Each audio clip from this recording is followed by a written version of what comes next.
The air crackled with tension as Dominic stood frozen, his golden eyes burning into mine. "Is this real?" His voice was rough, edged with something I hadn't heard in years: doubt. My hand trembled against my stomach. "You're the alpha. Use your senses. Feel our pup's heartbeat yourself." A muscle twitched in his jaw before he closed the distance between us.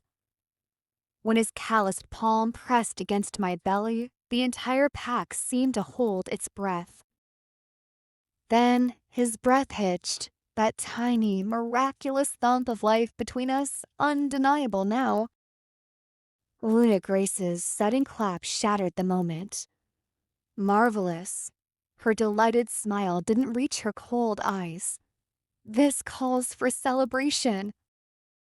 For one fragile heartbeat, I dared to hope. Maybe this child would be my redemption. Maybe Dominic would finally. "Congratulations, Olivia." Evelyn's honeyed voice dripped poison as she appeared at Dominic's side.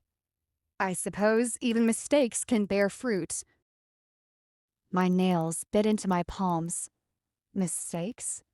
She meant the lies she'd planted, the crimes she'd framed me for. The fire in my veins burned hotter when Dominic snapped. Silence. His command vibrated with alpha power. "You're here by Elder Alyosha's grace alone. Remember your place." His words should have soothed me. Instead, they stung. I wasn't his to protect, just his to tolerate. And now I was trapped in this gilded prison not by Dominic's will, but by biology. James' warning echoed in my mind. Without the alpha's renewed mark, our pup would die. I had to endure all this for my pup. That evening brought surreal changes. No kitchen duties. No scornful glances. Grace even ordered Evelyn to keep her distance. As the pack murmured congratulations, I touched my stomach and whispered to the moon goddess, "Please let this fragile peace last." When dinner ended, Grace turned to Dominic. "Escort her to her room. She needs rest." Before retiring to bed, I visited Elder Alyosha to thank her. The warmth of Elder Alyosha's hands lingered on my belly long after I left her room. Her words echoed in my mind, wrapping around me like a fragile shield against the storm that was my life. "The truth will come out, child. You are stronger than you think. You are the one in the prophecy, and as a mother, you must grow even stronger." I had never cared much for prophecies, but her unwavering faith in me sparked something deep within my heart. For the first time in years, someone believed in me without question. Someone saw beyond the lies and betrayal. With a quiet sigh, I made my way back to my room, exhaustion tugging at my limbs. The weight of the past few days sat heavily on my chest, but when I opened the door, I froze in surprise. Dominic was there. He stood by the window, his broad frame silhouetted against the moonlight. I hesitated at the doorway, uncertainty clashing with the small flicker of warmth in my chest. "You're late," he muttered, his voice devoid of its usual hostility. I stepped inside cautiously. "I went to see Elder Alyosha," I admitted, watching for any flicker of reaction. "I wanted to thank her." His lips pressed into a thin line, but he said nothing. Instead, his gaze dropped to my stomach, and after a long pause, he walked toward me. I tensed instinctively, expecting another round of cold indifference, but what happened next caught me completely off guard. Dominic knelt in front of me, his large hands hesitantly resting on either side of my waist, his forehead pressed lightly against my belly, and for the first time in 5 years, I felt something tender in his touch. I sucked in a shaky breath, my fingers trembling as they found their way into his thick, dark hair. "Dominic." His grip tightened slightly, his voice low, almost vulnerable. "I feel it," he murmured. The heartbeat. Tears burned at the corners of my eyes. I had endured 5 years of nothing but distance, cruelty, and silence from this man. And now, in this quiet moment, I saw a glimpse of the mate I had once dreamed of. I didn't know what possessed me, but I slid down to my knees beside him, wrapping my arms around his broad shoulders. He didn't pull away. Instead, his arms came around me, holding me close. The warmth of his body seeped into mine, and for the first time in so long, I felt safe. It didn't matter that this was for the baby. It didn't matter that he still didn't trust me. Just for tonight, I wanted to pretend and hold on to the hope that maybe things could change. I fell asleep in his arms, his warmth lulling me into a fragile sense of peace. Under like really like you're under it, but under the score under score under score underscore score underscore under score under score under call under the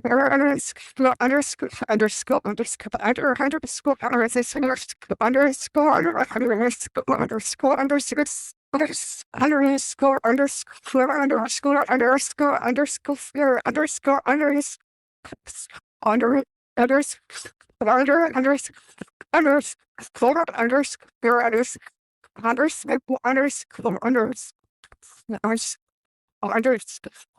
underscore The morning sunlight streamed through the hospital window as James examined me, his brow furrowing in concentration.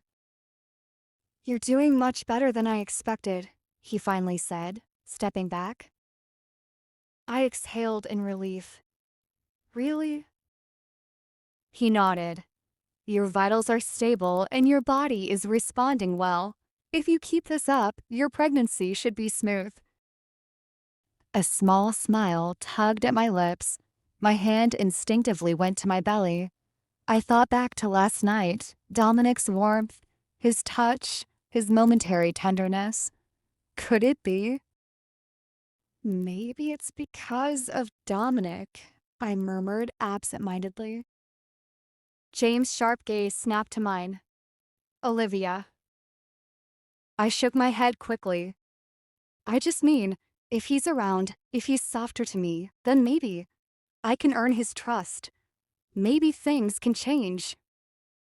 James sighed, clearly unconvinced, but I held on to that fragile hope. I had to. Because if I didn't know how much longer I could survive this. Underscore underscore underscore for underscore underscore underscore underscore underscore underscore underscore underscore under six under underscore underscore underscore underscore underscore underscore underscore underscore underscore under unders underscore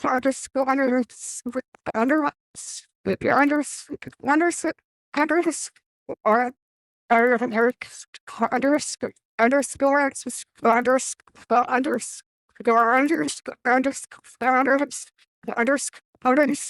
underscore underscore underscore underscore I returned to the pack house, feeling lighter than I had in weeks.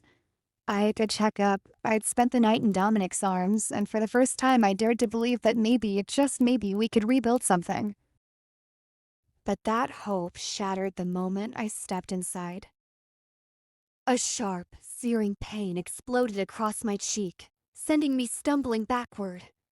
The force of the slap was so strong that my vision blurred for a moment. The metallic taste of blood filled my mouth as I gasped in shock. My hand flew to my stinging cheek as I looked up, only to meet Dominic's enraged gaze. My breath caught. His golden eyes burned with fury, his chest heaving.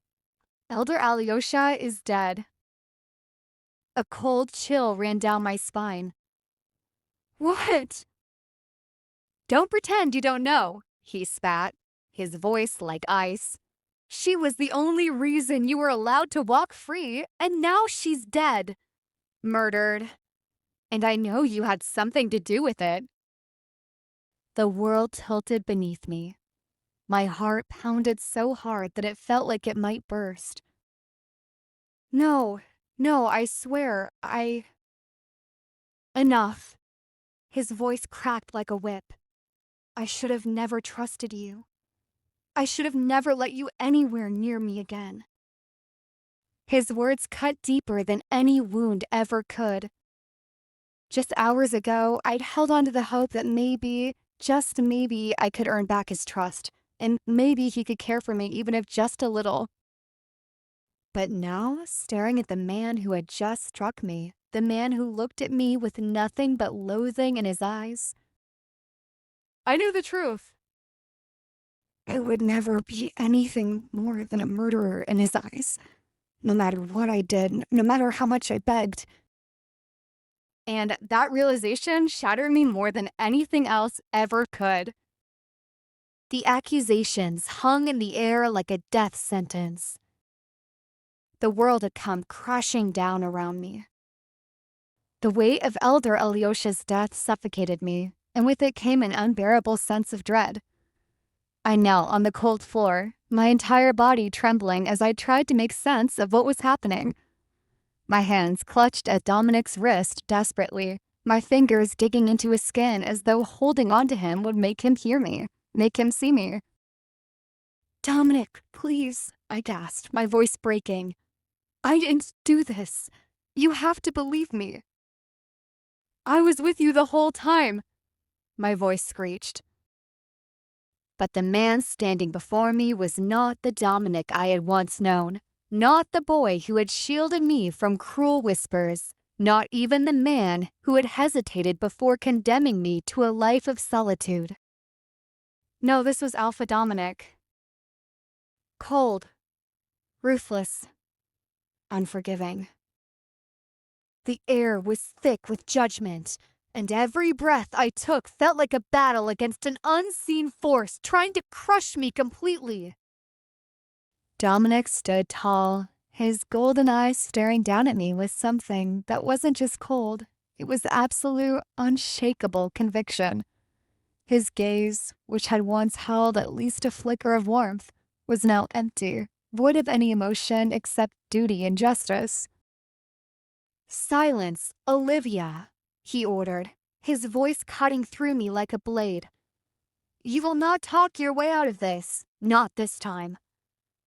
Yes, you were with me, but you also visited Elder Alyosha after dinner." I flinched as his grip on my arm tightened, forcing me back. He was serious. This was not just a moment of blind anger. He'd already passed judgment. Tears welled up in my eyes, my vision blurring as desperation clawed at my throat. "You don't understand." My voice cracked, raw with emotion. Elder Alyosha helped me. She was the only one on my side. I would never. I said enough. His roar echoed off the walls, the sheer authority in his voice commanding silence. A shudder ran down my spine, but I forced myself to stand my ground. "All the evidence is against you, Olivia," Dominic continued, his voice lower but no less dangerous. "And yet you still think you will be spared this time?" This time? The implication stung like a slap to my face. He truly believed I was a criminal, that I had done this. I shook my head violently, my hands trembling as I reached for him again, but he yanked his arm away from my grasp as if my touch burned him. And that realization, it shattered something deep inside me. He didn't care. No matter how much I begged, no matter how many times I swore on my very life, he would never believe me. I had always known I meant little to him, but this moment, this painful, gut-wrenching moment, made me realize that to him, I was nothing. Dominic had made up his mind. His truth was absolute. And in his truth, I was already guilty. But I couldn't accept it. Just listen to me this once, Dominic, I pleaded, my voice trembling. At least think about it. What would I gain by killing her? She was the reason I was released from the confinement room. Why would I do something to her? My heart pounded as I searched his face, praying to the moon goddess for even the smallest crack in his resolve. But there was nothing. No hesitation. No doubt. Just cold, unwavering judgment. You expect me to believe that when Evelyn herself saw you leaving Alyosha's room? He scoffed. I clenched my fists, my nails digging into my palms as frustration burned inside me. Evelyn? My voice turned sharp, desperate. You're trusting her over me? Dominic, she. Enough, he said sharply. My body stiffened.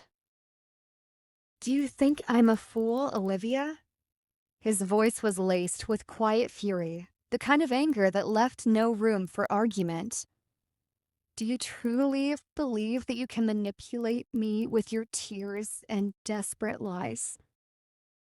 A bitter laugh escaped me before I could stop it. Manipulate you? I whispered, my voice shaking. That's what you think this is? I stared at him, my heart pounding so hard that I thought it might crack my ribs. You know what hurts the most, Dominic? My voice wavered, but I stood my ground. It's not just that you don't love me. It's not just that you never wanted me. I knew that already. He didn't flinch. But I thought, at the very least, as your mate, you believe in me. Even a little. My breath hitched, my fingers curling into my tattered sleeves. But no matter what I do, no matter how much I endure, you'll never see me as anything other than a burden, will you? Dominic remained silent. And that silence, that was worse than any insult he could have given me. I let out a shaky breath, my legs threatening to give out beneath me. But I refused to fall. Not yet. Tell me, Dominic, I whispered. If it were Evelyn in my place, if she'd been accused, would you even hesitate to believe her? A muscle in his jaw ticked. He didn't answer. And that was all I needed to know. My heart clenched as I turned my gaze away, my eyes burning with unshed tears. I was exhausted. So incredibly exhausted. Dominic stepped closer, his presence casting a heavy shadow over me. You will come with me, he said, his voice devoid of anything but duty. And you will answer for what you've done. I had no choice. So, with one final glance at the man I had once loved, I let out a quiet, broken whisper. Then let's go, Alpha. He hesitated for only a second, just a second, before his grip on my arm tightened once more, and he dragged me toward the grand hall. Every step felt like the final toll of a death bell. And deep in my heart, I knew. This wasn't just about Elder Alyosha's death. This was the end of whatever fragile connection had once existed between us. And it was the beginning of something far, far worse. This wasn't my mate. This wasn't my husband. This was my judge, jury, and executioner. And he had already passed his sentence. With a sudden jerk, he grabbed my arm once more and dragged me toward the grand hall. I stumbled behind him, my wrist burning from his iron grip. The cold stone beneath my feet felt like ice seeping into my bones, and yet nothing felt as cold as the man who held me like I was nothing more than a prisoner. As we reached the hall, my stomach twisted in dread. It was already filled with familiar faces: my adoptive father, Beta Jason, my mother-in-law, Luna Grace, and of course, Evelyn. My heart pounded in my chest as all eyes turned toward me, their gazes filled with nothing but accusation. Dominic shoved me forward, and I barely caught myself before falling to my knees. "Tell her," Dominic ordered, his voice as cold as ever. Jason sighed heavily, looking at me with deep disappointment. "Elder Alyosha was killed by a sneak attack." His voice wavered. "And Evelyn saw you into her bedroom last night." A gasp rippled through the room, but I barely noticed. My body froze, my mind reeling from the accusation. No," I stammered, shaking my head frantically. "Yes, I visited her, but why would I harm her? She was the only one who believed in me." My voice cracked. I loved her like a mother. I tried to defend myself in front of everyone else, hoping that at least one of them would believe me. A sharp, mocking laugh cut through the tension, and my blood ran cold. "Evelyn." She stepped forward, a twisted smile on her lips as she tilted her head at me. "Oh, Olivia," she sighed dramatically. "It makes sense now. Elder Alyosha must have discovered your secret." My brow furrowed. What are you talking about?" She smirked and slowly rolled up her sleeve. The room fell into stunned silence. A single breath left my lips as my entire world crumbled. Because there on Evelyn's arm was the unmistakable mark of the phoenix. I stumbled back, my pupils constricting in shock. That's impossible." Evelyn let out a soft laugh, tilting her head at me. "Is it?" I could hear the murmurs already, the whispers spreading like wildfire. "But Olivia has that mark." "No, her mark was on her neck, wasn't it?" "Then why is Evelyn's here? Did Olivia fake it?" The questions clawed at me, suffocating me as I struggled to make sense of what I was seeing. Evelyn took center stage, her presence commanding the room like a well-rehearsed actress delivering the performance of a lifetime. She looked around, her eyes glistening with unshed tears, tears I knew were nothing more than a carefully crafted illusion. Her lips quivered just enough to sell the act before she turned to Dominic, her voice trembling as if she were recounting the most painful betrayal of her life. 5 years ago, she began, pausing for effect, "I found out Olivia had the same mark as me, and she went crazy with jealousy. We argued that day, she even called me names, and that's when she pushed me into that group of thugs. And then, she faked the mark to steal my place." Gasps echoed through the hall. The tension thickened, suffocating me as I tried to process what I had just heard. I felt the blood drain from my face. "That was a lie." A bold, blatant lie. "I never—" My voice came out raw, desperate. But Evelyn wasn't finished. Her expression shifted, her eyes darkening with a mixture of triumph and faux sorrow.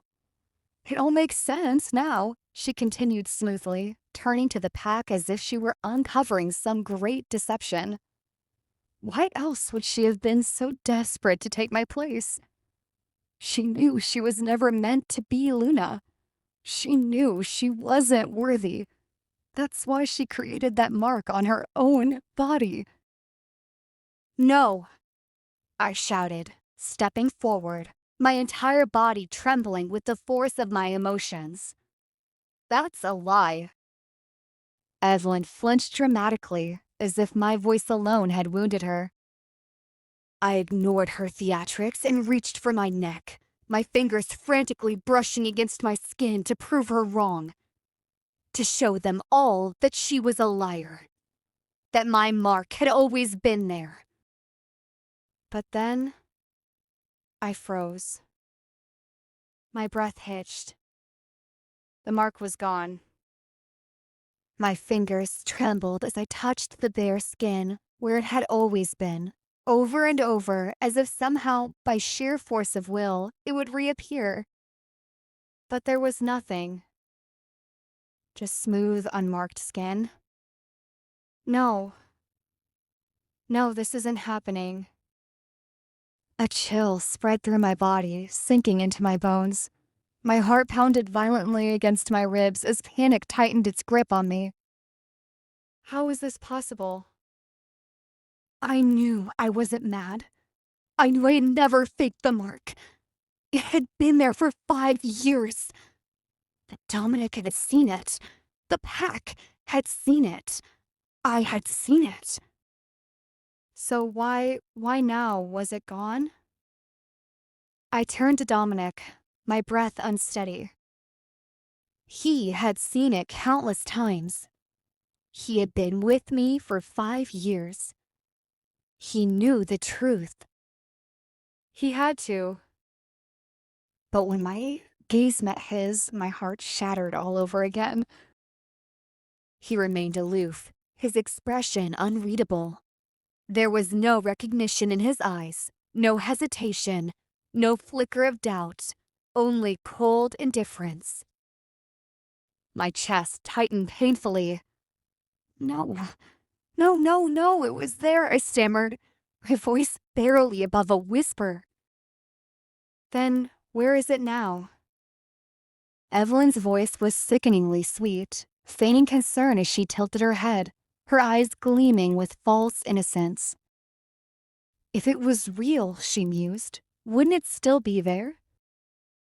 Murmurs filled the room, whispers of doubt slithering through the crowd like a venomous snake. But Olivia did have the mark. Then where is it now? Did she really fake it all along? Even I was in shock this time. I wasn't hallucinating. I wasn't losing my mind. I knew what was real. I knew the mark had been there. I turned in desperation, my last hope resting on the one person I had always counted on, my adoptive father. Jason? Dad, please, I begged, my voice breaking under the weight of my despair. At least you have to believe in me. For a moment, I clung to a sliver of hope that he would step forward, that he would defend me, that he would tell them all that the girl he raised could never have done something like this. But when I met his gaze, I felt my soul crack. His eyes, they weren't filled with the warmth I had always known. Instead, they held raw disappointment, sorrow. Like I was someone he no longer recognized. How could you do this, Olivia? His voice was thick with pain, and the weight of it nearly sent me to my knees. I shook my head violently, my hands trembling. I didn't. I swear I didn't. Dad, you know me. You know I would never. Jason flinched, as if my words hurt him, as if I had hurt him. I didn't raise you to be a liar, he said, quietly, each word landing like a physical blow. I didn't raise you to be a murderer. The world blurred. My vision darkened around the edges. No, this isn't happening. Jason's hands clenched at his sides, his voice breaking. Where did I go wrong? Something inside me snapped.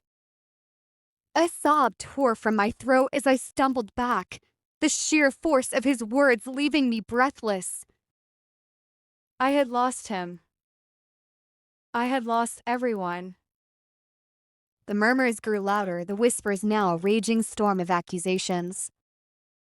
She fooled us all. A liar and a murderer. She should be executed. Then, Luna Grace's voice cut through the chaos as sharp as a dagger. The pack does not need a liar and a murderer sullying our name. Her cold gaze pierced through me. She must be punished. My pulse stuttered. Then Evelyn turned to Dominic, her voice soft, almost gentle. "Alpha," she murmured. "What do you say?" The room fell into silence. All eyes turned to him. But I only watched him. Dominic. My husband. My mate. The man I had foolishly loved for so many years.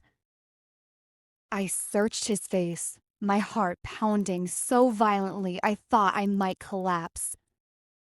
Would he really let them execute me? Would he let them kill me? Would he let them kill our child? He met my gaze, and for a brief moment I thought I saw something flicker in his golden eyes. But then it was gone. And I knew. I had lost. Dominic was silent for a long time, his brow furrowed as he deliberated. Everyone was waiting for his order, each person's focus fixed on him. Every passing second felt like a blade carving deeper into my chest. I wanted to scream at him to make him see the truth, that I wasn't a liar, that I wasn't a murderer, that I had never betrayed him. I'd always been by his side. I was not the person she claimed me to be. But did that even matter? What was I hoping for? That Dominic would suddenly see the truth? That he would stand by my side and tell everyone that Evelyn was lying? That, for once, I wouldn't be the villain in his eyes? But hadn't he already proven where his loyalty lay? Hadn't he always believed Evelyn over me? I was nothing more than a shadow in his life, a placeholder for someone he truly cared about.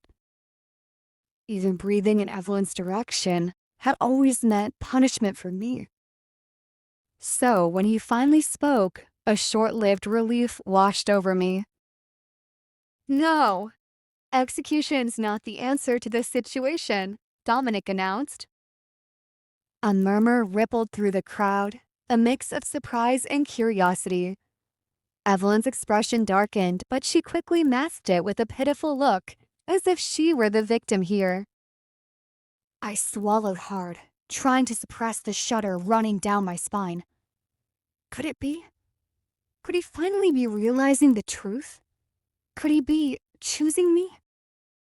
But just as that foolish hope sparked in my chest, his next words extinguished it with cruel finality.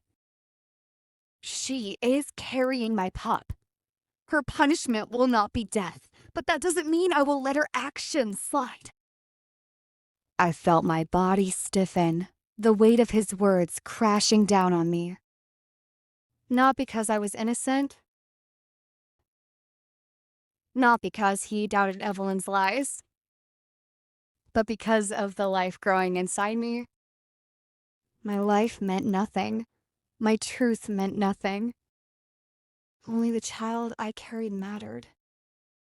I clenched my fists at my sides, nails digging into my palms as I struggled to keep my composure. A bitter laugh bubbled up inside me, but I swallowed it down. Of course, it had never been about me.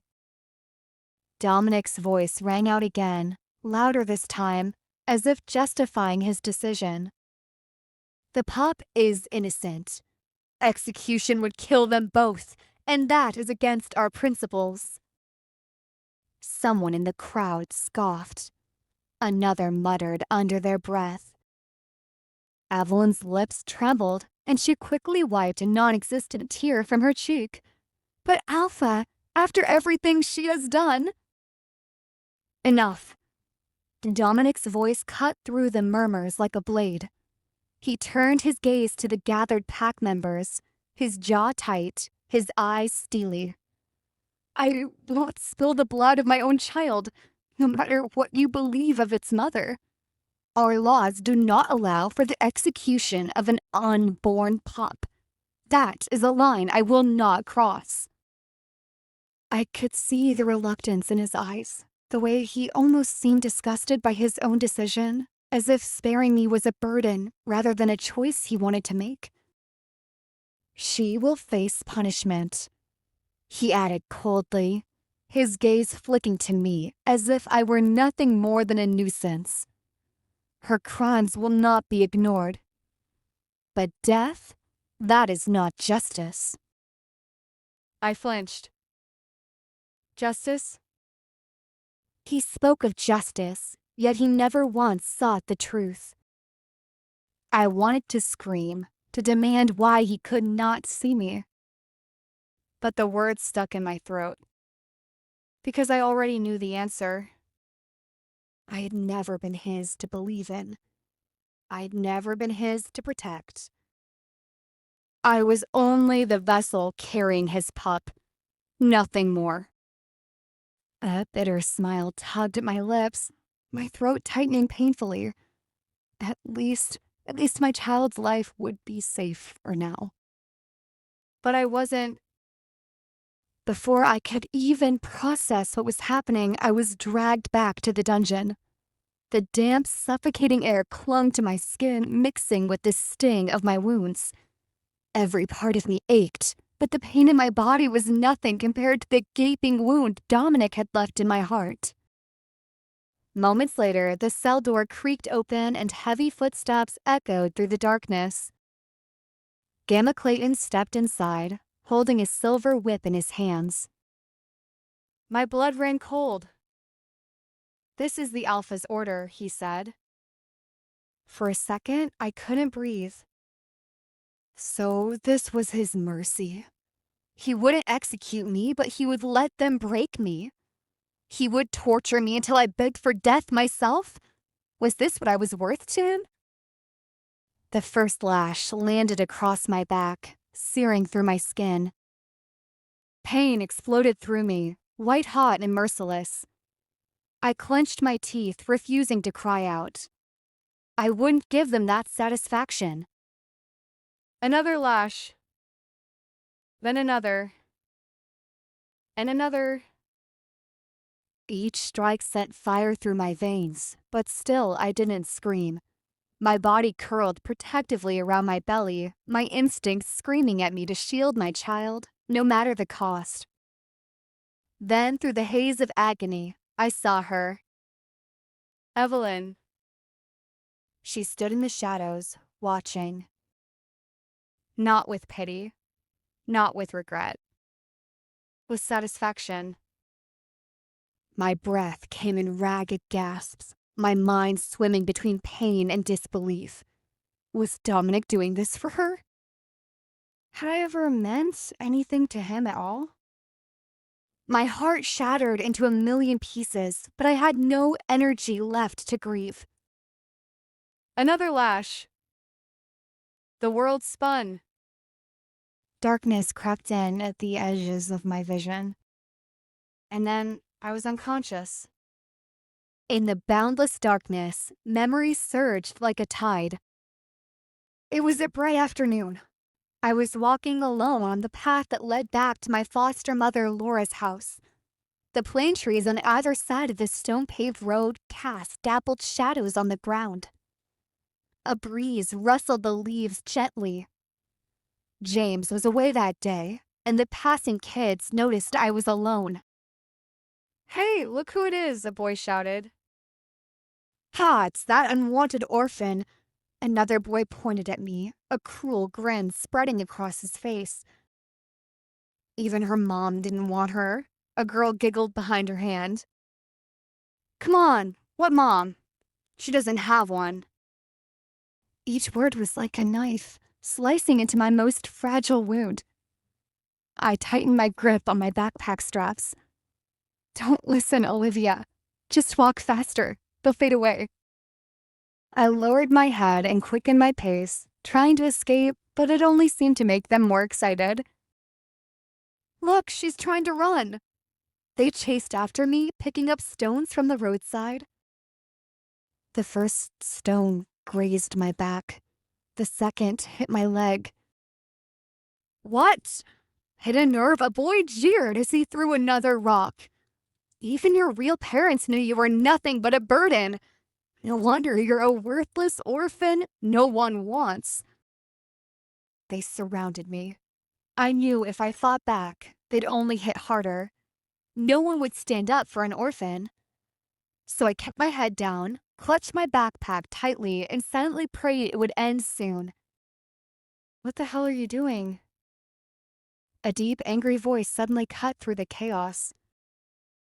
I turned to see Dominic standing behind me. I hadn't even noticed when he got there.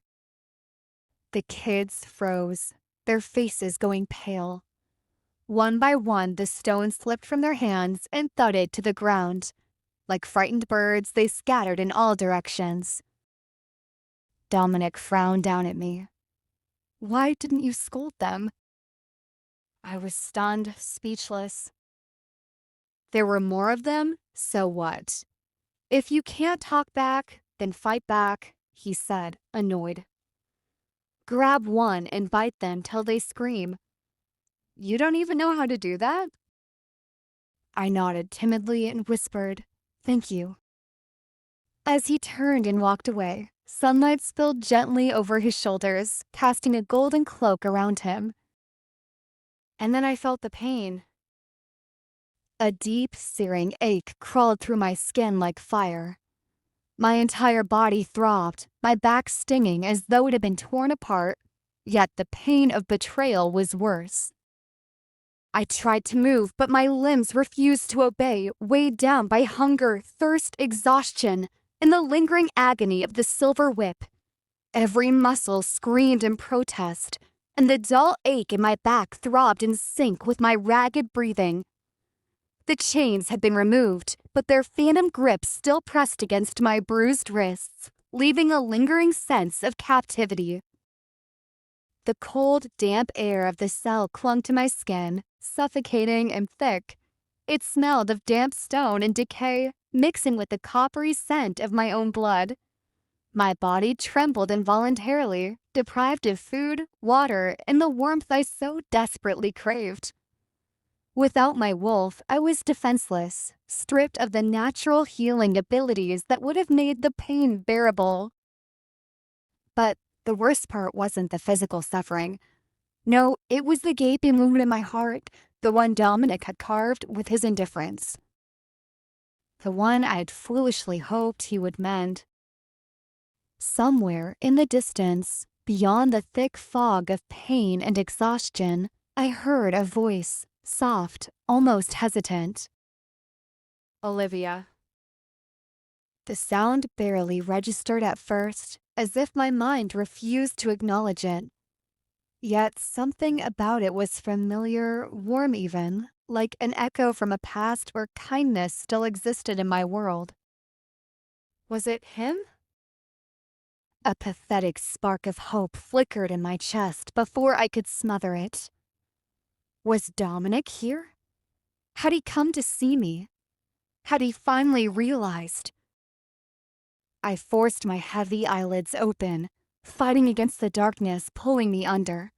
My vision swam, and for a moment, the world was nothing but a blur of shadows and flickering torchlight. Slowly, the figure before me sharpened, and the sight that met me made my breath hitch. James. Not Dominic. The spark of hope that had briefly flared was cruelly extinguished, leaving behind a hollow emptiness. Of course. Why would Dominic come to see me? Why would he care? A bitter chuckle almost escaped me, but I swallowed it down, my throat too parched to make a sound. Instead, I clenched my jaw, willing the sting of disappointment to fade. It shouldn't have surprised me, yet it still hurt, a blade twisting deeper into an already bleeding wound. James's face was lined with concern, his brows furrowed as he knelt beside me. His eyes searched mine, scanning my features as if trying to assess the extent of my pain. "You're awake," he murmured, his voice filled with quiet relief. I blinked at him, my thoughts sluggish and tangled. "What are you doing here?" My voice came out hoarse, barely above a whisper, as if even speaking was a struggle. "Helping you," James replied, his tone firm yet gentle. I wanted to scoff at his words, to remind him that I wasn't worth helping. That no one ever helped me, not when it mattered. Not even the man who had marked me as his. James shifted closer, and it was only then that I noticed the small bowl of water in his hands. He dipped a cloth into it before bringing it toward me. The moment the damp fabric touched my skin, I flinched. Pain flared across my back, sharp and unforgiving. A tremor ran through me, my body instinctively recoiling. "Easy," James said, softly, his grip steady. "I need to clean the wounds, Olivia. It'll hurt, but we can't risk an infection." I let out a shaky breath, nodding weakly. He was right. The last thing I needed was to fall even further into weakness. The cool touch of the water against my raw wounds sent another wave of agony through me. My fingers curled into fists, my nails biting into my palms as I fought the urge to cry out. James worked in silence, his movements careful and precise. I could feel his frustration, his anger, not at me, but at the situation. Finally, he broke the silence. "This should have never happened to you." A humorless smile ghosted over my lips. "Tell that to Dominic." He hesitated before answering. "I did." I stiffened. James shook his head. He wouldn't listen. "Evelyn, she has him wrapped around her finger." His jaw clenched. "But I know you didn't do it. You couldn't have. I know you. You are not that kind of person." A lump formed in my throat at his certainty. No one had defended me. No one had stood by me. Not Dominic, not the pack, only James. I looked away. It doesn't matter. They've already made up their minds. James dipped the cloth again and pressed it against another wound, his movements gentle but efficient. "I'm searching for proof, Olivia. Witnesses. Anything to clear your name." Hope flickered for the briefest second before reality crushed it. "No one will speak for me," I whispered. "You know that." He didn't respond immediately, his hands pausing for a fraction of a second before resuming their work. "Maybe," he admitted, "but I have to try." Silence stretched between us, broken only by the quiet sound of water dripping and the distant murmur of guards outside the cell. "Breathe," James murmured, his voice calm yet commanding. "You're too tense." I hadn't even realized I was holding my breath. Slowly, I exhaled, my body loosening just a little. When he was done cleaning the wounds, he sat back on his heels, watching me carefully. "You should rest," he said. "And what? Wait to be punished again?" I scoffed. His expression darkened. "I won't let that happen." I wanted to believe him. I wanted to let his words wrap around me like a shield. But I had learned long ago that trust was dangerous. "You should leave," I told him instead. "If anyone finds you here." "Let them," James interrupted, his tone unwavering. "I don't care about the consequences." I swallowed hard, something unfamiliar stirring in my chest. But before I could respond, a thought hit me like a bolt of lightning. Elder Alyosha's death. Evelyn's sudden claim. The disappearance of my mark. It was all too coincidental. My pulse quickened. James, I need to get out of here. He frowned. Olivia. No. I shook my head. I need to find proof. Evelyn is behind this. I know it. James hesitated, then nodded. Then we'll find it. For the first time in a long while, a spark of determination burned in my chest. I would not be their scapegoat. I would uncover the truth, and I would make them see me. I should have felt at peace. Evelyn was back. Olivia was out of the way. Everything I had once lost was within my grasp again. And why did it feel like everything was slipping through my fingers? I leaned back in my chair, staring at the dying embers in the fireplace. The flickering flames cast shadows against the walls, but none of them could chase away the unease tightening in my chest. I exhaled sharply, pinching the bridge of my nose. My mind drifted to the past, to Evelyn. She had saved my life once. That happened when I was a child. I remembered the sun shining brightly that day as I played alone by the lake. Without realizing it, I wandered into the deeper part of the water. Suddenly, a tangle of weeds wrapped around my ankle. I struggled, but the more I fought, the deeper I sank. Cold lake water rushed into my nose, into my throat. I desperately tried to breathe, only to inhale more water. In that moment of despair, I looked up and saw sunlight filtering through the surface, growing farther and blurrier with each second. Just when I thought I was going to die, a small figure broke through the water. I couldn't make out her face, and her voice was muffled and unclear. All I remembered was that as she grabbed hold of me, the bracelet on her wrist sparkled underwater, making a light, tinkling sound. It swayed gently with the current, and that bracelet was the last clear image I saw before everything faded to black. The sharp smell of antiseptic pulled me back to reality.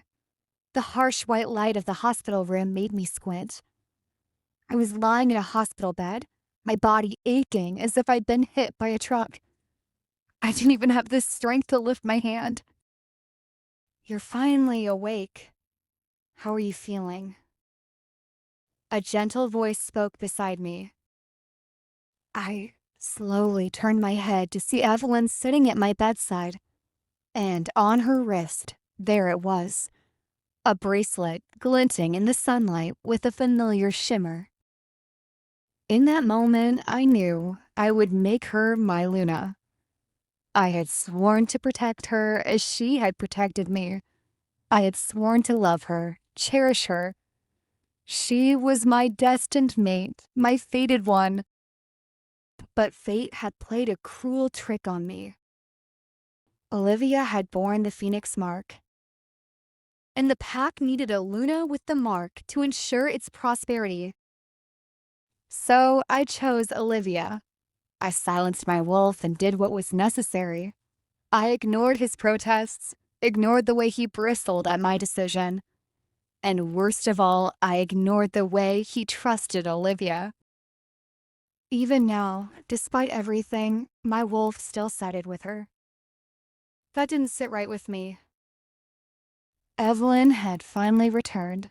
This should have been a second chance from the moon goddess herself. I should have felt relief, but something about her felt off. She was pushing Olivia's execution too hard. Her desperation was unlike her. Evelyn had always been kind, gentle, and yet she was relentless in her demand for Olivia's death. It didn't make sense. Olivia and Evelyn had once been close, good friends. Evelyn knew Olivia was carrying my child, and still she insisted she needed to die. I frowned, my fingers tightening into a fist. I couldn't execute Olivia. Not yet. My reasoning? She was pregnant. My wolf's reasoning? She was innocent. I wasn't sure which one weighed heavier in my heart. If Olivia was truly innocent, then why had she visited the elder in secret? Why did all the evidence point to her? But if Evelyn was telling the truth, then where had she been all these years? And what had happened to her? I exhaled sharply, my jaw tightening. You're being a fool. I stilled. My wolf's voice rumbled through my mind, sharp and edged with frustration. I made the right decision, I shot back, pushing him down. Then why are you restless? Why am I restless? I gritted my teeth. You know why. The pack needed the phoenix mark. It was the only logical choice. Logical? My wolf scoffed. Since when does logic override instinct? You think the goddess makes mistakes? That she would let Olivia bear your mark if she wasn't meant to be yours? Her mark was fake, I snapped. Then why are you still doubting Evelyn? I opened my mouth, then shut it. I had no answer.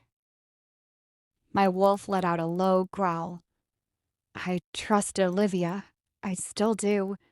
You may have silenced me before, but you can't ignore what's right in front of you. Something isn't adding up. And what, you think Evelyn is lying? I think you need to open your damn eyes and look deeper. I ran a hand through my hair. I wanted to believe Evelyn. I wanted to believe that the goddess was giving me another chance with the mate I had lost. Then why wasn't my heart in it? Why did I hesitate every time I saw Olivia's face in my mind? Why did my wolf fight me even now? Go to her. I stiffened. Go to Olivia, my wolf growled. Something is wrong. A strange sensation slithered down my spine. She's fine, I muttered. She's in the dungeons. She is not fine, my wolf snapped. I can feel it. She's hurting. A growl rumbled in my throat. You're imagining things. No, my wolf countered. You're ignoring things. I don't care what you believe, but I know this. Olivia isn't safe. And I will not sit here and do nothing while she suffers. I swallowed hard. Something in his tone sent a chill through me. I had ignored him before. I had shut him out when he warned me not to choose Evelyn. And now, as I sat here, my chest heavy with uncertainty, I realized something that made my blood run cold. My wolf had never been wrong. Without another word, I pushed back my chair and stood. I didn't know what I would find, but I knew one thing for certain. I needed to see Olivia. A sharp knock on my door made me turn. I inhaled. Evelyn. Why is she here now? I opened the door and she stood there, her expression unreadable. She smiled softly. Dominic, I was hoping you'd accompany me to the dungeons. I frowned. Why? Olivia, she said simply. She's still a mother. She needs food, medicine. I thought maybe we should give her that much. Her words were reasonable. Olivia really needed those things, but the look in her eyes, it didn't match. I hesitated before nodding. Fine.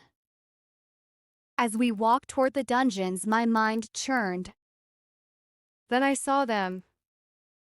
James, laughing, talking to Olivia, as if she was on holiday with a friend and not in the damn dungeons. Now what the hell is he doing here?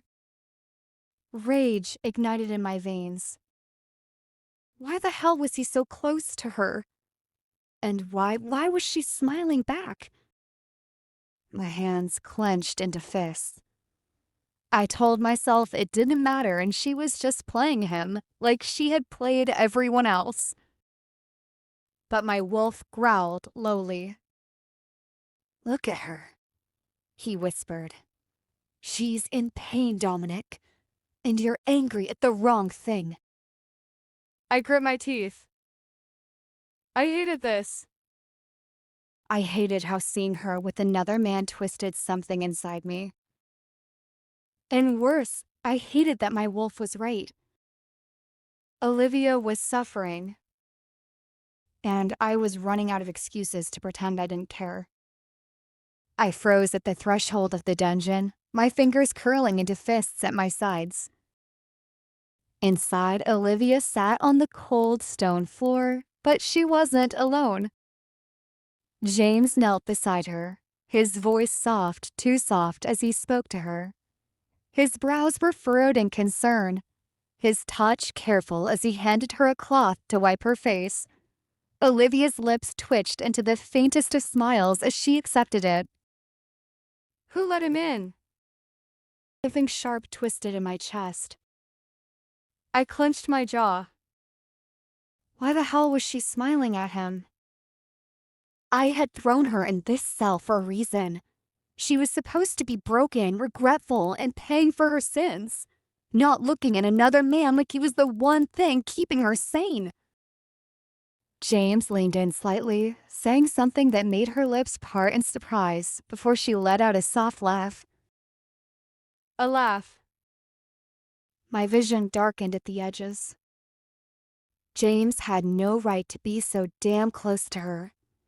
He had no right to look at her with warmth in his eyes. He had no right to be the one easing her pain when she... I gritted my teeth. I didn't care. I shouldn't care. But why did it feel like my wolf is ready to rip James apart?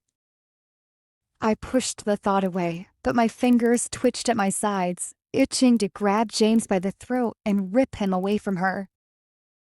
A soft hum from behind me made me stiffen. Evelyn's voice rang out, smooth and laced with amusement. "Well, well." I turned slightly, watching as she stepped closer, her arms folded over her chest. A teasing smile played on her lips. If I didn't know any better, I'd say James is quite taken with her, she mused, tilting her head. Look how gentle he is. So caring. I said nothing, my eyes flickering back to the cell. James reached out, brushing a stray lock of hair behind Olivia's ear, and something inside me snapped. I exhaled sharply, jaw locked. Evelyn let out a soft chuckle. To an outsider, they'd look like a couple, don't you think? But it's good that someone is actually taking care of her. I swallowed back the growl that threatened to tear from my throat. They certainly seemed comfortable with each other. Evelyn's voice was light, but there was a calculating glint in her eyes. It's sweet, really. James is always so attentive to her. He even came this far when he is supposed to be on his duty. I turned sharply. Enough. Evelyn blinked innocently. Did I say something wrong? I didn't answer. My grip tightened at my sides. Evelyn stepped closer, lowering her voice to a near whisper. It's funny, isn't it? She let out a small laugh. She already had someone in her life who could take care of her, but because of fate, she ended up with you and you with her. She seems so at ease with him. My wolf growled low in my mind. She was right there. sitting in that cell, looking up at James like he was the only thing anchoring her. She had never looked at me like that. Not since I chose Evelyn. Evelyn placed a hand on my arm, her touch light. Dominic? She sighed.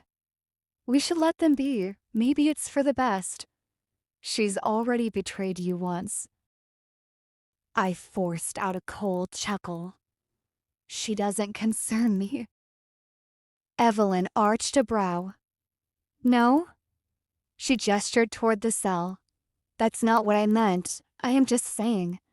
Once she gives birth, she can be with anyone she wants. And it looks like she isn't short of options either. I stiffened.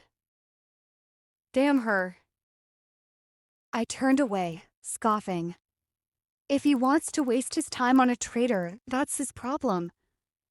My voice was hard, but even I could hear the tension beneath it. Evelyn studied me for a moment before shaking her head with a small, knowing smile. You don't have to pretend with me, Dominic. She sighed dramatically. I know it hurts. Seeing her halfway with someone else and move on so easily after everything you did for her. After all, you both have been together for 5 years. I can understand that there might be some emotional connection between you two. I clenched my fist. Move on? Was that what this was? No. No, Olivia wasn't innocent. She wasn't the victim here. She was the one who had betrayed me. She had lied. And yet, my wolf growled restlessly inside me. She's hurting, he whispered. You know it. You feel it. Evelyn reached for my arm again, this time squeezing gently. You're better than this, Dominic. Her voice was soft, almost coaxing. Don't let her play with your emotions. You have me now. I exhaled harshly. I've already said that she doesn't concern me. After her punishment, she will be free from my side. Her eyes darkened for a split second before she smiled again. Of course, she murmured. I turned on my heel. Let's go.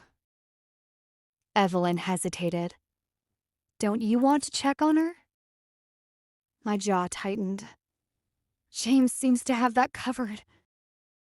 My wolf roared in protest, but I ignored him.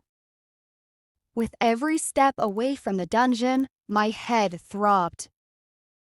This was the right choice. I didn't care about Olivia. Not anymore. But even as I walked Evelyn back to her room, rejecting her subtle attempts to get closer, my feet eventually carried me in the opposite direction. Back toward the dungeons. Not for her. Not for Olivia. But for the pup in her belly. My pup. And she or anyone else cannot stop me from seeing my pup. Olivia's POV.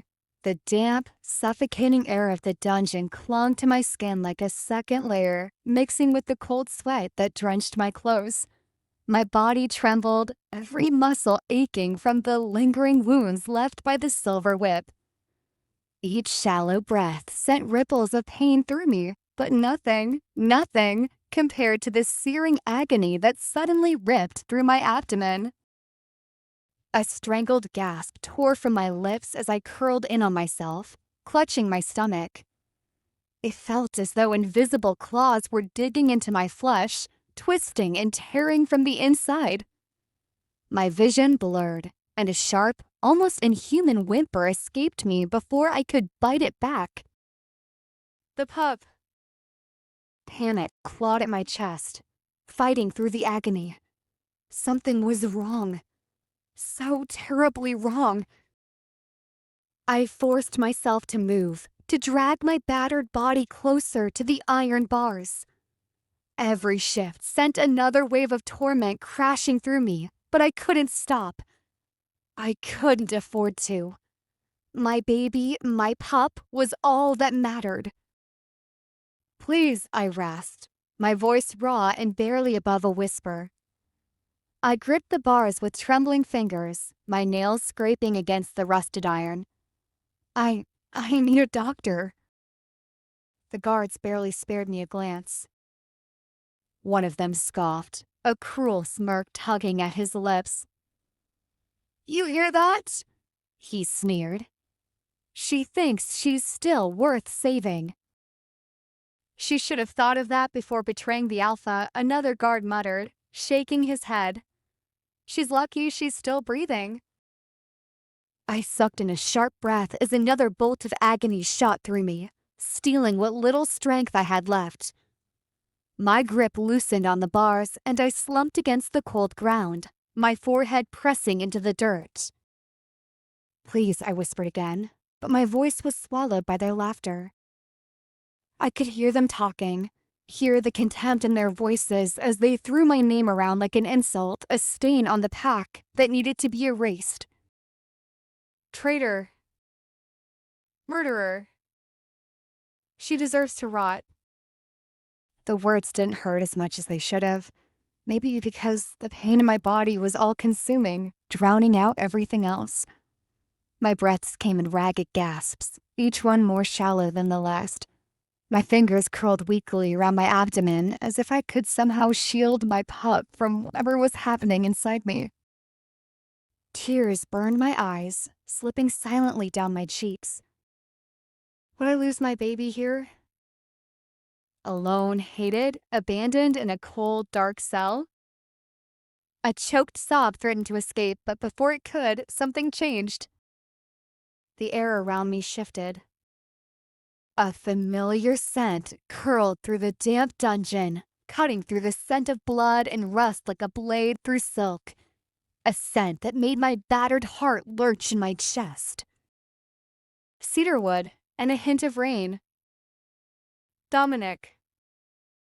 For a fleeting moment, warmth flickered in my chest, a desperate hope that he had come for me. That despite everything, despite the anger, the betrayal, the hatred, he wouldn't let me suffer like this.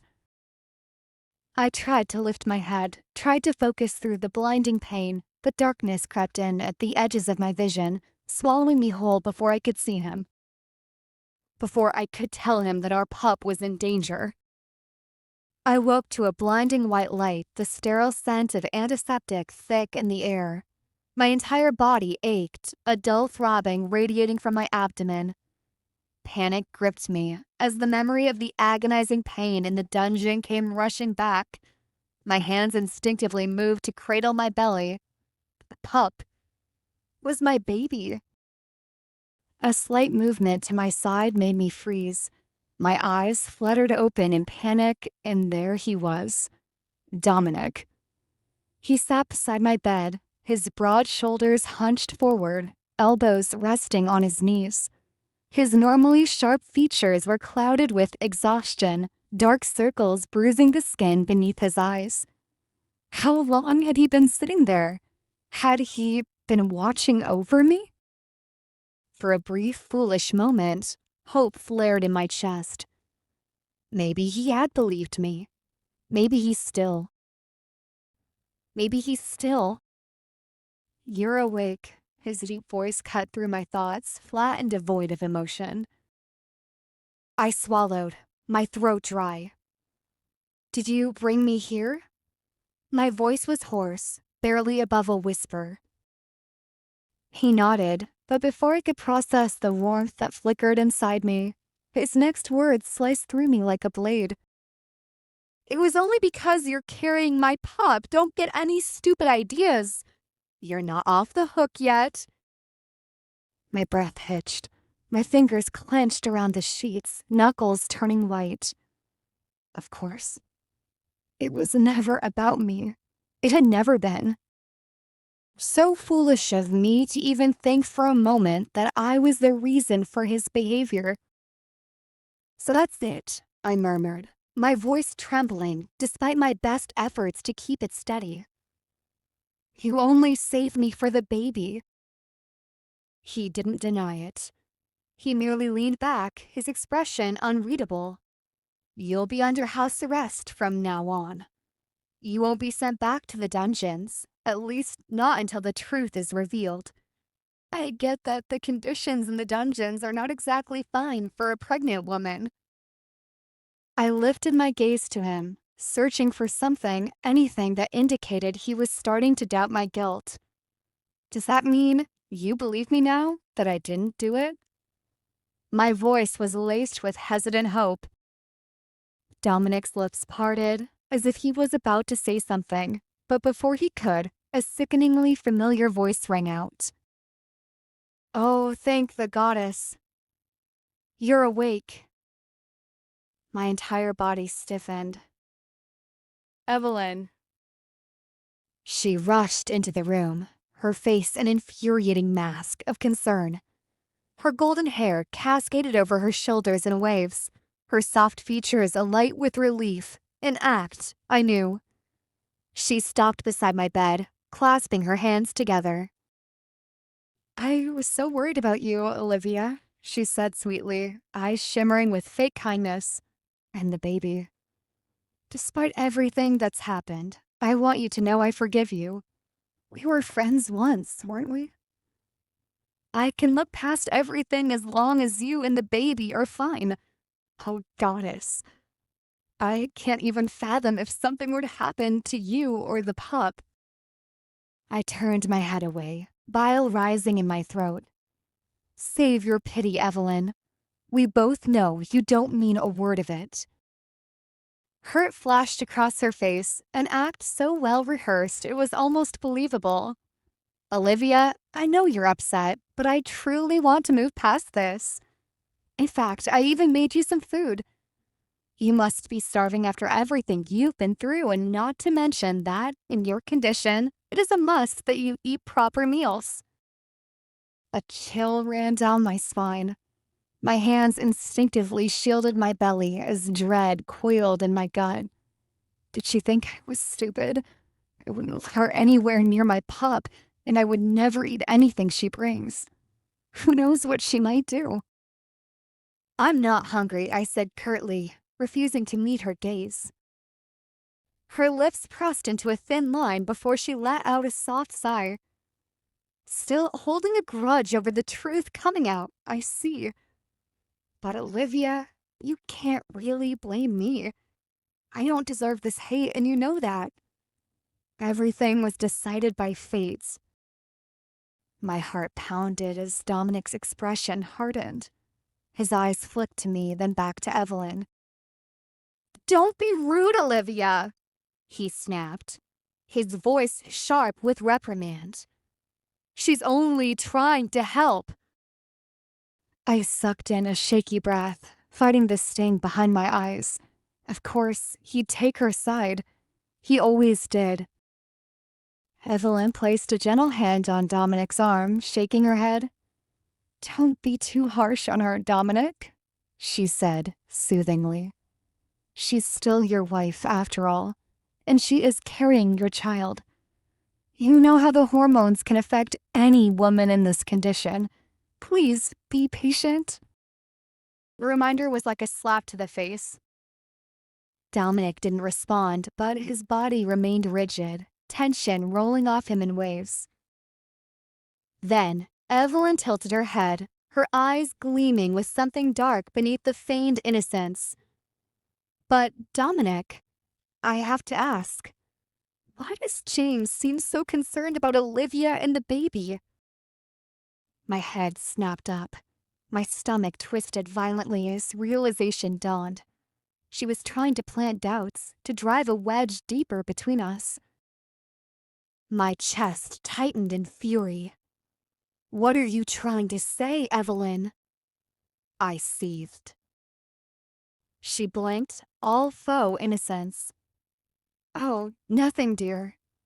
It's just, James is very protective of you.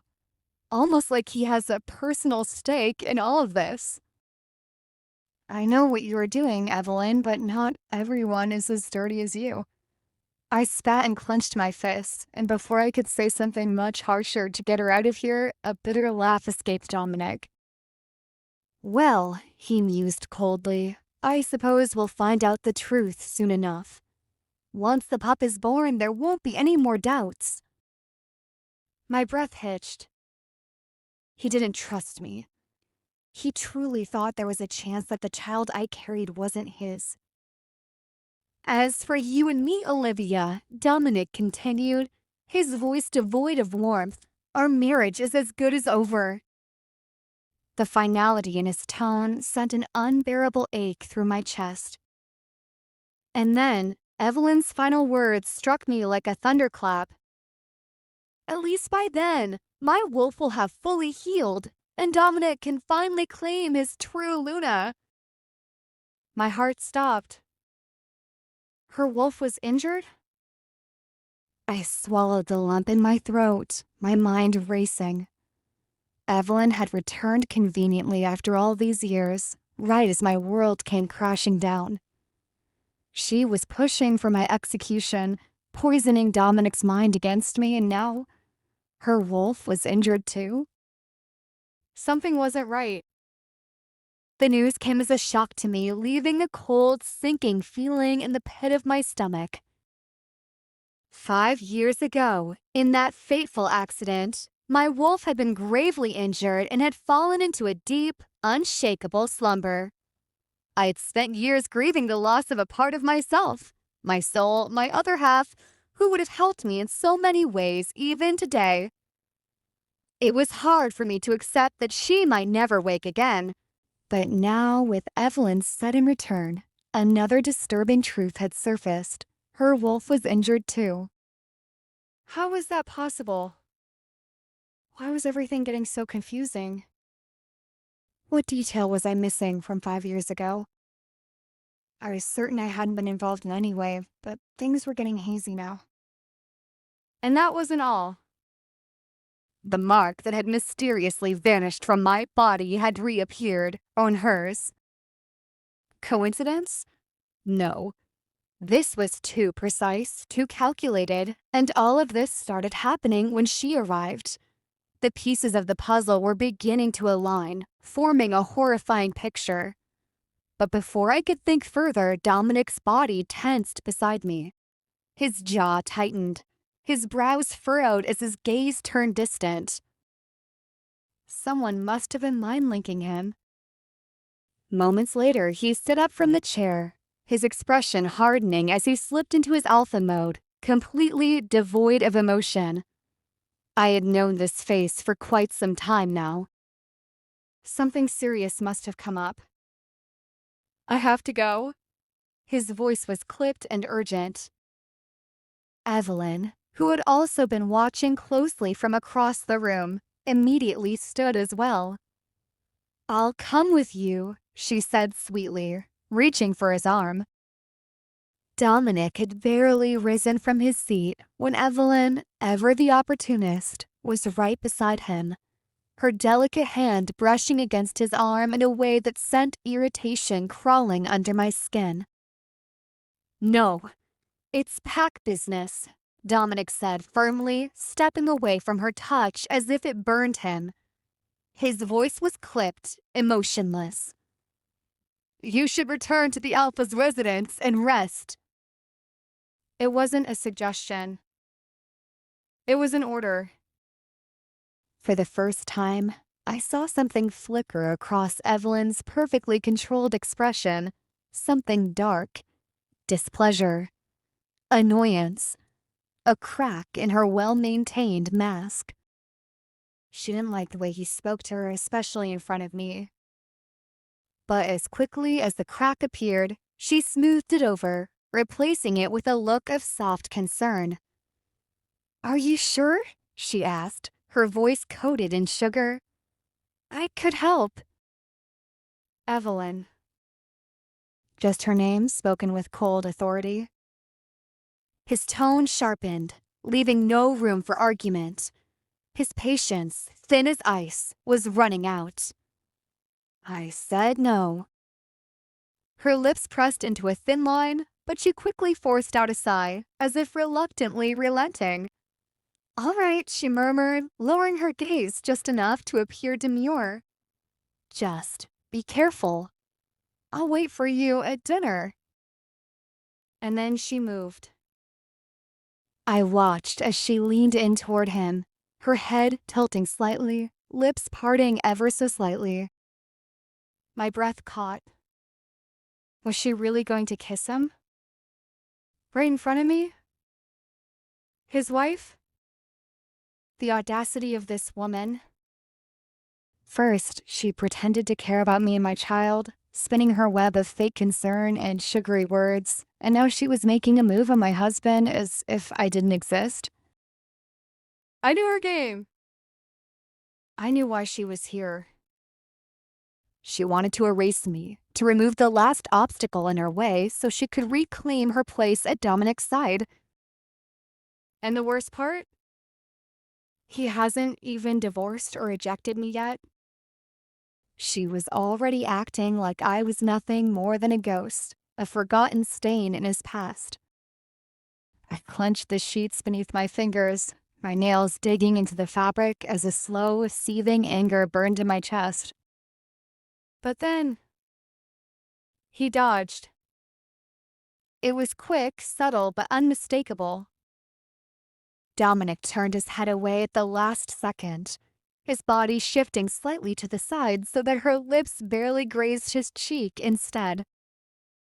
My heart stuttered. For a moment, Evelyn's entire face darkened, a storm brewing in her gaze. But just as quickly as it came, it was gone, replaced by her usual saccharine sweetness. "I'll see you soon," she whispered. But Dominic left without another word, shutting the door behind him. Now we were alone. The moment his footsteps faded down the hall, Evelyn dropped the act entirely. Gone was the gentle concern and the warmth in her voice. Instead, a cruel, knowing smirk spread across her lips. "It's good to see you here, Olivia." Her voice was laced with quiet malice. "If you value your life and your pups, I suggest you stop getting in my way." A chill ran down my spine, and my fingers instinctively moved to cradle my belly. My heart pounded so loudly that I thought she might hear it. I swallowed my fear, forcing myself to glare at her. "This is all you, isn't it?" I hissed. "You're the one who killed Elder Alyosha. You framed me." Evelyn didn't even blink. Instead, she tilted her head slightly, as if amused. "Did I?" she murmured. Then she let out a soft chuckle, shaking her head. "Oh, Olivia, I think you're confused. You're the one who killed him, remember? After all the evidence is against you." I clenched my fist, rage burning through me like wildfire. "Liar." She let out a dramatic sigh. "Believe what you want." "Why?" My voice was sharp, demanding. "What do you gain from this?" Evelyn's smirk widened. "Wouldn't you like to know?" Something inside me snapped. I surged forward, only for her to take a step back, her laughter mocking me. "Careful, Olivia," she purred. "You're in no position to be making threats. Not when you're so vulnerable." My stomach twisted violently. She wasn't just threatening me. She was threatening my child. My breaths came shallow, my nails digging into my palms. Evelyn turned to leave, but before stepping out, she paused, glancing back at me with a wicked glint in her eye. "You can fight all you want, but it won't change anything because you can't prove anything." Her voice was almost playful. "Dominic will never believe you." And then, without another word, she walked out, the door clicking shut behind her. I sat there, my whole body trembling, my hand resting on my slightly swollen belly. This wasn't just Evelyn's doing. She wasn't working alone. And no matter what her true intentions were, I would not let her harm my child. Jason returned home late that night, exhaustion weighing down his broad shoulders like an anchor. His once proud posture was slumped, and the sharp lines on his face seemed more pronounced beneath the dim light of the chandeliers. As he shut the door behind him, the tension he carried into the house was palpable, thick enough to suffocate the warmth that had once thrived within these walls. Laura, his wife, noticed immediately. She had been waiting for him, her heart restless ever since whispers of Olivia's suffering in the dungeons had reached her ears. Without a word, she poured him a glass of water as a dutiful mate and set it in front of him, her delicate fingers brushing against his rough, calloused hand. He relaxed a bit under the subtle, soft touch of his mate. "You look exhausted," she murmured softly, watching him with the careful concern of a woman who had spent years learning to read her husband's moods. Jason sighed heavily, running a hand down his face. "The pack is restless, Laura. The warriors are unsettled. The elders are demanding swift action. Dominic is under immense pressure." Laura hesitated for a moment before speaking again. "Jason," she said, her voice gentle yet unwavering, "I've been thinking about Olivia a lot." At the mere mention of their daughter's name, Jason stiffened, his entire body going rigid, as if Laura's words had physically struck him. His tired eyes flickered with something unreadable, a storm of emotions brewing beneath the surface. Guilt, doubt, frustration. It was clear he was a man torn in two, fighting an internal battle between the duty of an alpha's advisor and the undeniable love of a father. His hands clenched into fists at his sides, his jaw tightening as if he was trying to hold himself together. Laura saw the hesitation in his gaze, the way his lips parted slightly, as if he wanted to say something, but held back. She refused to back down. This was their daughter's life at stake. "I know you believe she's guilty," she continued, her voice steady but laced with sorrow. "I know that every piece of evidence is pointing at her, and I understand that your position in the pack demands that you look at the facts. But Jason," she reached for his hand, squeezing it gently, willing him to listen. "Deep down in your heart, you must know that's not true. Olivia would never harm Elder Alyosha. She loved him like family. He was the one who stood by her when no one else did. He was the reason she was released from her confinement in the first place. If not for him, Olivia wouldn't have had the chance to prove herself to the pack again." Jason exhaled sharply, as if the weight of her words pressed down on his chest.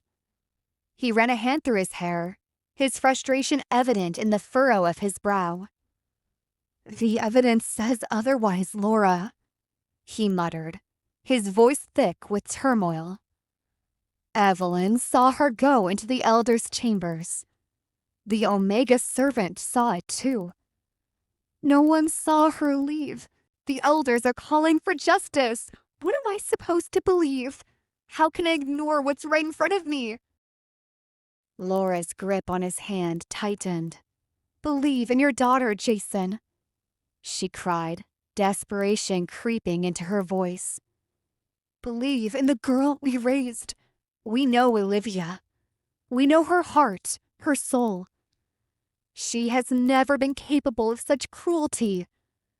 She's not a killer. She never has been, and she never will be." Jason flinched, his Adam's apple bobbing as he swallowed hard.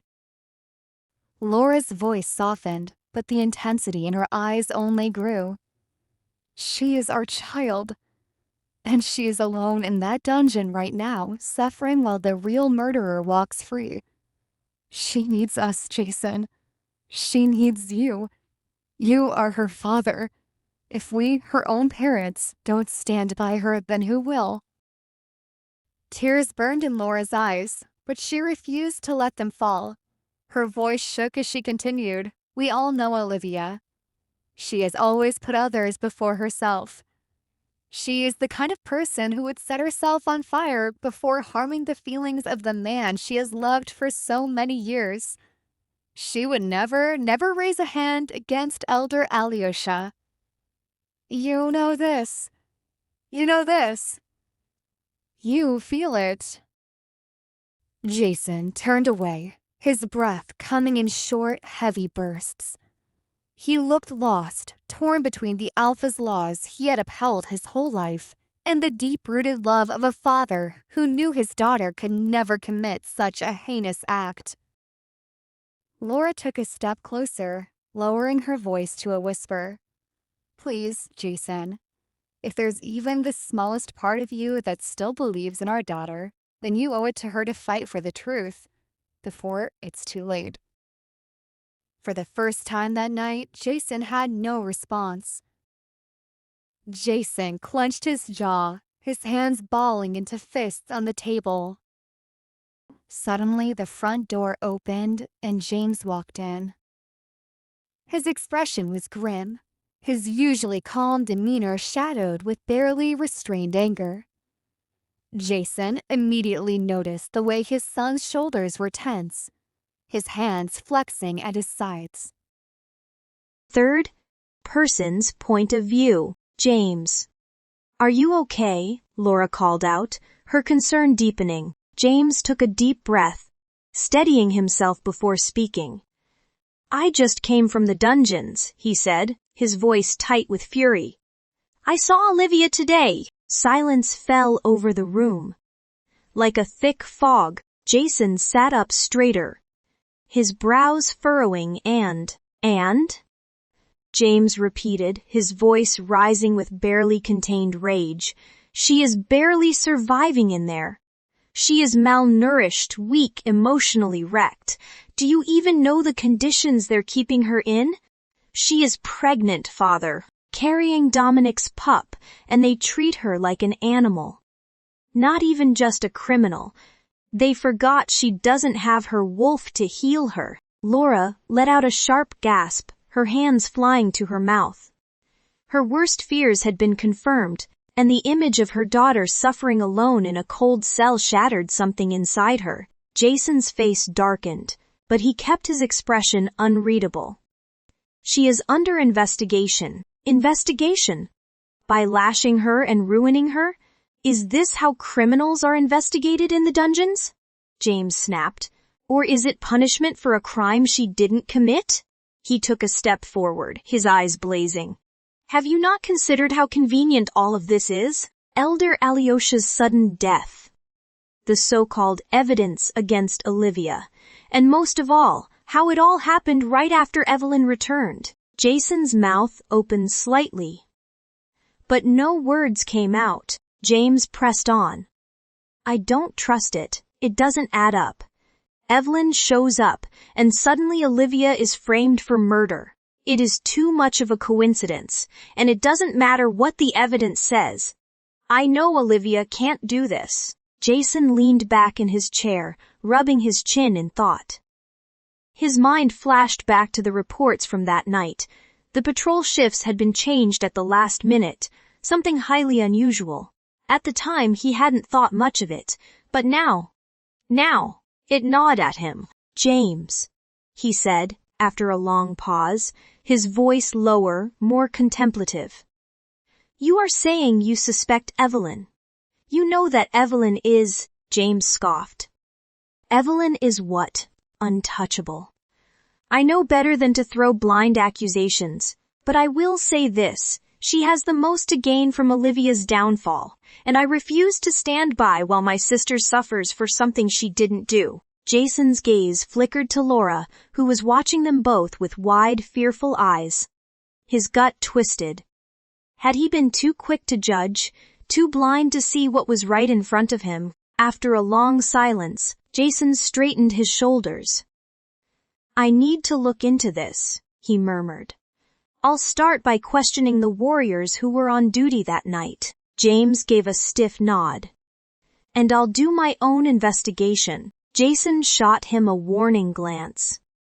Stay out of this, James. If you interfere, it could put you in danger as well. James merely smiled, but there was no warmth in it. Danger doesn't scare me, father, but regret. That is something I won't live with. Darwin. Later that night, James was making his way to the warriors' barracks when he unexpectedly crossed paths with Dominic. The Alpha's presence was commanding, his aura thick with dominance. His expression was unreadable, but the slight tension in his posture betrayed the weight of his burdens. James, still seething from earlier, didn't hesitate. Dominic, he called out, stepping into the Alpha's path. Dominic slowed, his sharp eyes narrowing.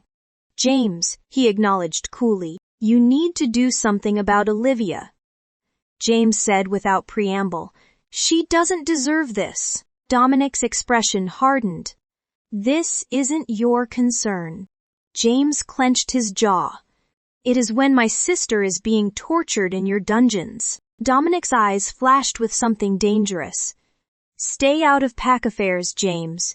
You have no authority to make decisions for anyone here. Just focus on your own duties. This is an Alpha's decision. James let out a sharp laugh, but there was no humor in it.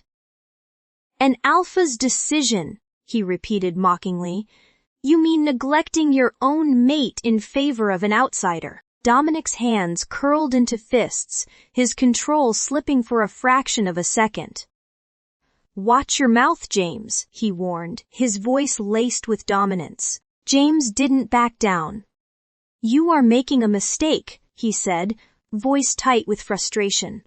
One that you are going to regret for the rest of your life. Dominic's gaze darkened, his jaw tightening, but he said nothing. The silence stretched between them, thick with unspoken words and unresolved tension. Then, without another word, Dominic turned and walked away. James watched him go, a sinking feeling settling in his chest. Dominic may have been the Alpha, but he was blind to the storm brewing right in front of him, and James would make sure Olivia survived long enough to prove it. James, are you okay?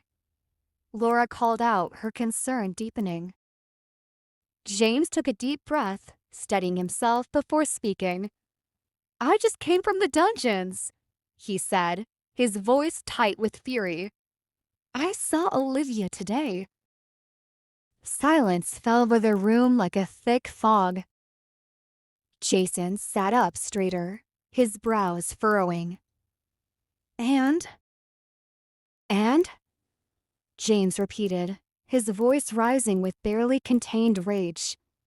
She's barely surviving in there.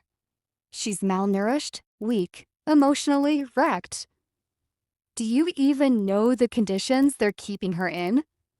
She's pregnant, father, carrying Dominic's pup, and they treat her like an animal, not even just a criminal. They forgot she doesn't have her wolf to heal her.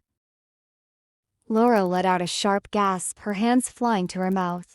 Her worst fears had been confirmed, and the image of her daughter suffering alone in a cold cell shattered something inside her. Jason's face darkened, but he kept his expression unreadable. She's under investigation. Investigation? By lashing her and ruining her? Is this how criminals are investigated in the dungeons? James snapped. Or is it punishment for a crime she didn't commit? He took a step forward, his eyes blazing. Have you not considered how convenient all of this is? Elder Alyosha's sudden death, the so-called evidence against Olivia, and most of all, how it all happened right after Evelyn returned. Jason's mouth opened slightly, but no words came out. James pressed on. I don't trust it. It doesn't add up. Evelyn shows up, and suddenly Olivia is framed for murder. It's too much of a coincidence. And it doesn't matter what the evidence says. I know Olivia can't do this. Jason leaned back in his chair, rubbing his chin in thought. His mind flashed back to the reports from that night. The patrol shifts had been changed at the last minute, something highly unusual. At the time, he hadn't thought much of it, but now it gnawed at him. "James," he said after a long pause, his voice lower, more contemplative. "You're saying you suspect Evelyn. You know that Evelyn is—" James scoffed. "Evelyn is what? Untouchable? I know better than to throw blind accusations, but I will say this. She has the most to gain from Olivia's downfall. And I refuse to stand by while my sister suffers for something she didn't do." Jason's gaze flickered to Laura, who was watching them both with wide, fearful eyes. His gut twisted. Had he been too quick to judge? Too blind to see what was right in front of him? After a long silence, Jason straightened his shoulders. "I need to look into this," he murmured. "I'll start by questioning the warriors who were on duty that night." James gave a stiff nod. "And I'll do my own investigation." Jason shot him a warning glance.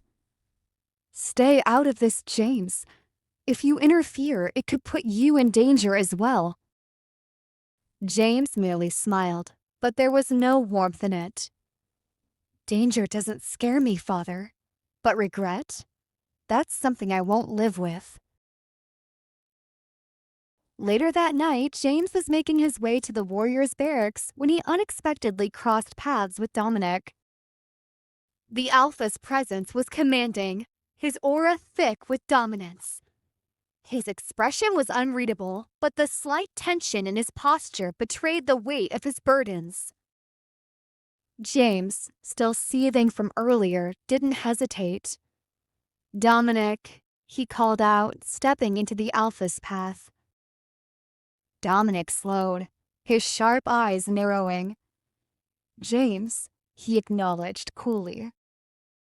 "You need to do something about it, Olivia," James said without preamble. "She doesn't deserve this." Dominic's expression hardened. "This isn't your concern." James clenched his jaw. "It is when my sister is being tortured in your dungeons." Dominic's eyes flashed with something dangerous. "Stay out of pack affairs, James. You have no authority to make decisions for anyone here.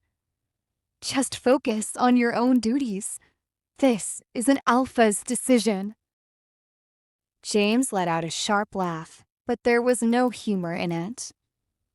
"An Alpha's decision?" he repeated mockingly. "You mean neglecting your own mate in favor of an outsider?" Dominic's hands curled into fist, his control slipping for a fraction of a second. "Watch your mouth, James," he warned, his voice laced with dominance. James didn't back down. "You're making a mistake," he said, voice tight with frustration. "One that you're going to regret for the rest of your life." Dominic's gaze darkened, his jaw tightening, but he said nothing. The silence stretched between them, thick with unspoken words and unresolved tension. Then, without another word, Dominic turned and walked away. James watched him go, a sinking feeling settling in his chest. Dominic may have been the Alpha, but he was blind to the storm brewing right in front of him. And James would make sure Olivia survived long enough to prove it. I leaned back in my chair, fingers tapping idly against the polished wood of my desk. Jason had requested an urgent meeting, his tone clipped, unreadable. That in itself wasn't unusual. Jason was a serious man, never one to waste time. But what struck me as odd was his insistence that Evelyn was not to be present. I frowned, unease gnawing at the back of my mind. I understood that Evelyn wasn't an official figure of authority in the pack. Not in the way Jason or the elders were. She wasn't a ranked member, nor was she my Luna. Not yet anyway, and yet, she had been attending my meetings for the past few weeks, sitting beside me as if she belonged there. I had never questioned it. I never saw a reason to, as long as my work got done. As long as my decisions were made without delay, I didn't care who sat in the room with me. Evelyn's presence didn't bother me. At least, that is what I told myself. Yeah, right. My wolf sneered, his voice curling through my mind. She has no right to be there. You don't allow your wife to join these meetings yet. You allow Evelyn? Does that mean Evelyn's presence doesn't affect you, but Olivia's does? My jaw tightened at his words. Can we focus on the task at hand? I shot back, not in the mood to entertain his usual antics. Oh, sure, my wolf said mockingly. It is my fault that you focus on everything but our mate. My muscles tensed. My wolf had been relentless ever since Olivia was thrown into the dungeons. Every time I shut him out, he clawed his way back in, snapping at my defenses. I am serious this time, I growled. Why did Jason specifically mention Evelyn? Why did he make it a point that she shouldn't attend? My wolf huffed, unimpressed. Because he is finally using his damn head, and I am glad he doesn't trust her. Because neither do I. I stilled. You think Evelyn is lying. I think you should be asking why she is so desperate to be involved in pack affairs in the first place. I let out a slow breath, rubbing my temples. She was gone for 5 years, Wolf. Maybe she just wants to reintegrate herself into the pack. And maybe she is making sure she stays one step ahead of you. I shook my head. My wolf was getting out of control. Evelyn had been through a lot. I owed her my life. Didn't I? A knock at the door pulled me from my thoughts. Jason? I straightened, pushing the conversation with my wolf to the back of my mind. But even as Jason stepped inside, a nagging thought lingered in the shadows of my mind. Why did he really not want Evelyn here? Jason wasted no time. The moment he stepped into my office, he went straight to the point. The patrol shift that night, he said, his voice steady but laced with something sharp. There was a last-minute change. I frowned, leaning back in my chair. So, Jason's eyes locked onto mine. Evelyn was the one who suggested it. A chill ran down my spine. It was such a small detail, something I had dismissed at the time. Evelyn had come to me, concern etched onto her face, speaking about how exhausted the warriors were. She suggested that a shift change would allow them more rest, and I had agreed without giving it much thought. See, that is why I was saying, Jason knew how to use his head, but not you. I ignored my wolf, but now, as Jason's words sank in, the memory replayed in my head with new clarity. Wasn't the timing a little too convenient? My wolf stirred, restless. You know what this means. Stop ignoring it. I clenched my fists, shutting down his voice. Number it meant nothing. Evelyn had always been thoughtful, always trying to help the pack. There had to be another explanation, Jason continued, his tone more insistent. James received a mind link earlier. One of the warriors reported something. Interesting. I narrowed my eyes. What? Jason hesitated for a fraction of a second, then said. He claims he saw someone that night, someone resembling Evelyn, entering Elder Alyosha's chambers that night. A heavy silence filled the room. I felt my stomach tighten, a deep unease settling in my chest. Number that is impossible. Evelyn had given her testimony. She had seen Olivia enter Alyosha's chambers, and no one had seen her leave. Everything pointed to Olivia's guilt. And yet, I exhaled slowly, gripping the edge of my desk. This information doesn't leave this room. Jason's eyes darkened. Dominic, I said it doesn't leave this room. I snapped, my voice harder now. I wasn't ready to entertain the possibility that everything I believed might be wrong, that I might have condemned the wrong person. Jason's jaw tightened, but he nodded. Then at least release Olivia. You know this doesn't add up. She shouldn't be locked up when there are still unanswered questions. I ran a hand through my hair. She is already in the hospital. Jason's eyes flashed with something unreadable. And you think that makes up for what has been done to her? I looked away. It didn't. And I knew it, but I wasn't ready to admit that yet. Jason's voice softened, but the weight of his words hit like a punch to the gut. Why are you so determined to believe that her pup isn't yours? I scoffed, my defenses snapping back into place. Because I can't smell it, Jason. How do you explain that? He fell silent. I took his silence as victory. Exactly, I muttered. Now get out. Jason hesitated, looking like he wanted to say more, but eventually he turned on his heel and left. I let out a slow breath, but my mind was far from calm. Jason's words echoed in my head. The patrol shift, the warrior's testimony, the look in Olivia's eyes when she had pleaded for me to believe her. I had spent years perfecting the art of shutting out emotions, of prioritizing logic over feelings.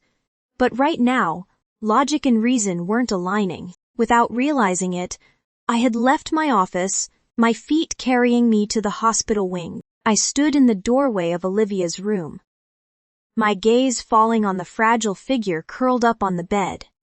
Her skin looked pale, her face thinner than I remembered. Dark circles clung under her eyes, her body visibly weaker than the last time I had truly looked at her. Something tightened in my chest. Before I could stop myself, I stepped forward and reached out, my palm pressing gently against her forehead. Why am I doing this? My wolf rumbled in approval, his voice smug. Because you care. Because she is yours. And you've always known it. I forced my hand away. Number, that wasn't why. I was just making sure she wasn't running a fever. That was all. A soft sound made me look down. Her eyes fluttered open, drowsy with sleep, but widening slightly when she saw me. For a moment, I saw something I hadn't seen in years. Hope, but it was gone almost instantly, replaced by something that made my stomach twist. Fear. She shrank back slightly, her fingers gripping the thin hospital blanket. Why are you here? Her voice was barely above a whisper, wary and hesitant. Did I do something wrong again? The way she asked it, so small, so broken, like she expected that whatever reason I was here, it was to punish her. I felt something deep inside me crack. She was afraid of me. And worse. For the first time in years, I wasn't sure if I deserved anything else. A soft, warm touch brushed against my forehead. For a moment, I thought I was dreaming. The sensation was unfamiliar, a stark contrast to the cold, harsh reality I had been living in. My eyelids fluttered open, and through my hazy vision, I saw him, Dominic. He was leaning over me, his large, calloused hand pressed against my forehead as if checking for a fever. His face was close, too close, and for just a heartbeat, I forgot everything. I forgot the pain. I forgot the dungeon. I forgot the betrayal. It had been so long since he had touched me with anything other than indifference or anger. My heart betrayed me before my mind could stop it, leaping with joy at the idea that maybe, just maybe, he cared. But then, I met his gaze, cold, impersonal, detached. The warmth I had felt just seconds earlier was nothing but an illusion. He wasn't touching me out of concern. He wasn't here for me. The only thing he cared about was the child in my womb. How could I forget that again and again when he had clearly said that he only worried about the baby and not me? I felt my stomach twist with shame at my foolish hope. How many times was I going to make the same mistake? How many times would I allow myself to believe there was still a place for me in his heart? Instinctively, I curled up slightly, pulling the blanket closer to myself as if it could shield me from the invisible distance between us. My voice came out small, hesitant. Did I do something wrong again? I hated how weak I sounded. I hated that he had made me this way. Dominic didn't answer right away. Instead, he studied me for a long moment, his expression unreadable. And then, his next words caught me completely off guard. "Olivia," he said slowly, as if testing the weight of my name. "Did you really have nothing to do with Elder Alyosha's death?" I sucked in a breath. He was asking me. Really asking me. I was with him that night. Yes. I visited the elder, but only for a brief period, and he really thought that in that amount of time, I could have killed him and come out without anyone noticing. For the first time, he wasn't throwing accusations.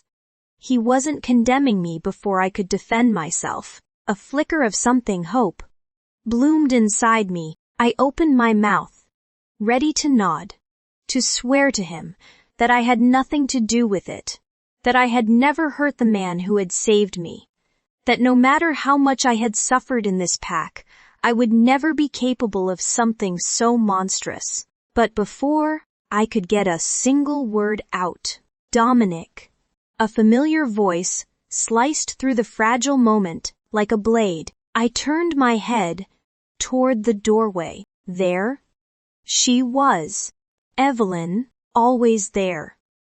Always behind Dominic. I should have known that he wouldn't come alone to see me, dressed in a soft flowing gown, her hair styled effortlessly to give the appearance of someone delicate, fragile, vulnerable. The perfect act. Her sharp eyes flickered between Dominic and me. And in that moment, I knew exactly what she was thinking. She didn't like what she saw, especially after that clear warning, but I had no time to react. Before she did what she did best, she played the victim. Her breath hitched, and just like that, tears began streaming down her face, her lower lip quivering as if she had just walked in on something terrible. I am sorry," she whispered brokenly. "I didn't mean to interrupt." I nearly laughed.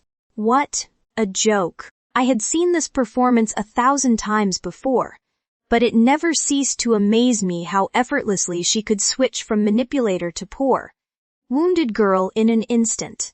I clenched my fists beneath the blanket, my nails digging into my palms as I forced myself to stay silent. Evelyn turned to Dominic, sobbing as she spoke. "I was just worried about Olivia. I wanted to check on her. She is carrying your child after all, but I see that you are already here." My stomach churned at her fake sincerity. She looked at me then, her golden eyes shimmering with false kindness. "I really hope you are feeling better, Olivia. I know this must be so hard for you." The bile rose in my throat. I turned away from her, refusing to acknowledge her presence. But she wasn't done. With a soft sniffle, she shifted closer to Dominic, tilting her head up at him as if seeking comfort. "Dominic," she whispered. "Every time I close my eyes, I can still feel it. The torment of the wolf poison running through my veins. The pain, the helplessness, the beatings, the humiliation. They told me I would never be a true Luna, that I would never belong." Her voice cracked at the end, and I watched as Dominic's entire body stiffened. I already knew what was coming next. His face softened. His cold, unreadable mask crumbled, replaced with sympathy. The way he looked at her concerned guilty. Protective was something I had never seen directed at me. My heart twisted violently.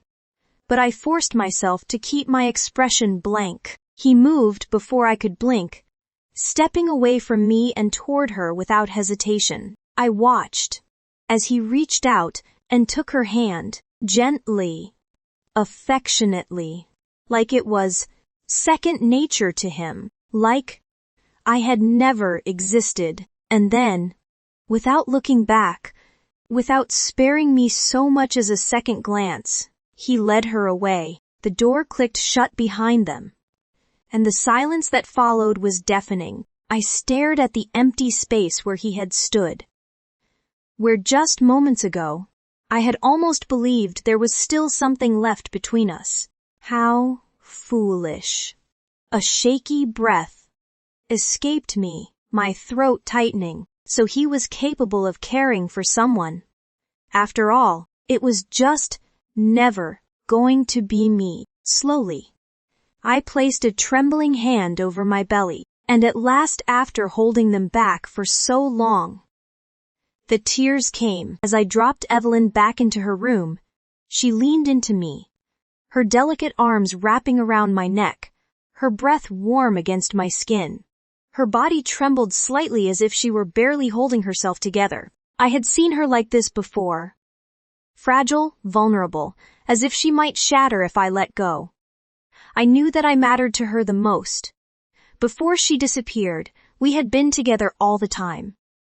We made so many promises to each other, fell for each other. And now, even though she was here, it didn't feel the same, as if there was an invisible wall separating us. Dominic, she whispered, her voice thick with unshed tears. I don't want this anymore. I don't want the Luna position. I frowned, pulling back just enough to look into her tear-filled eyes. What are you saying? She gave me a broken smile, shaking her head as if exhausted. This is hurting Olivia too much, can't you see? It is destroying her. She is making more mistakes because of it. A tear slipped down her cheek.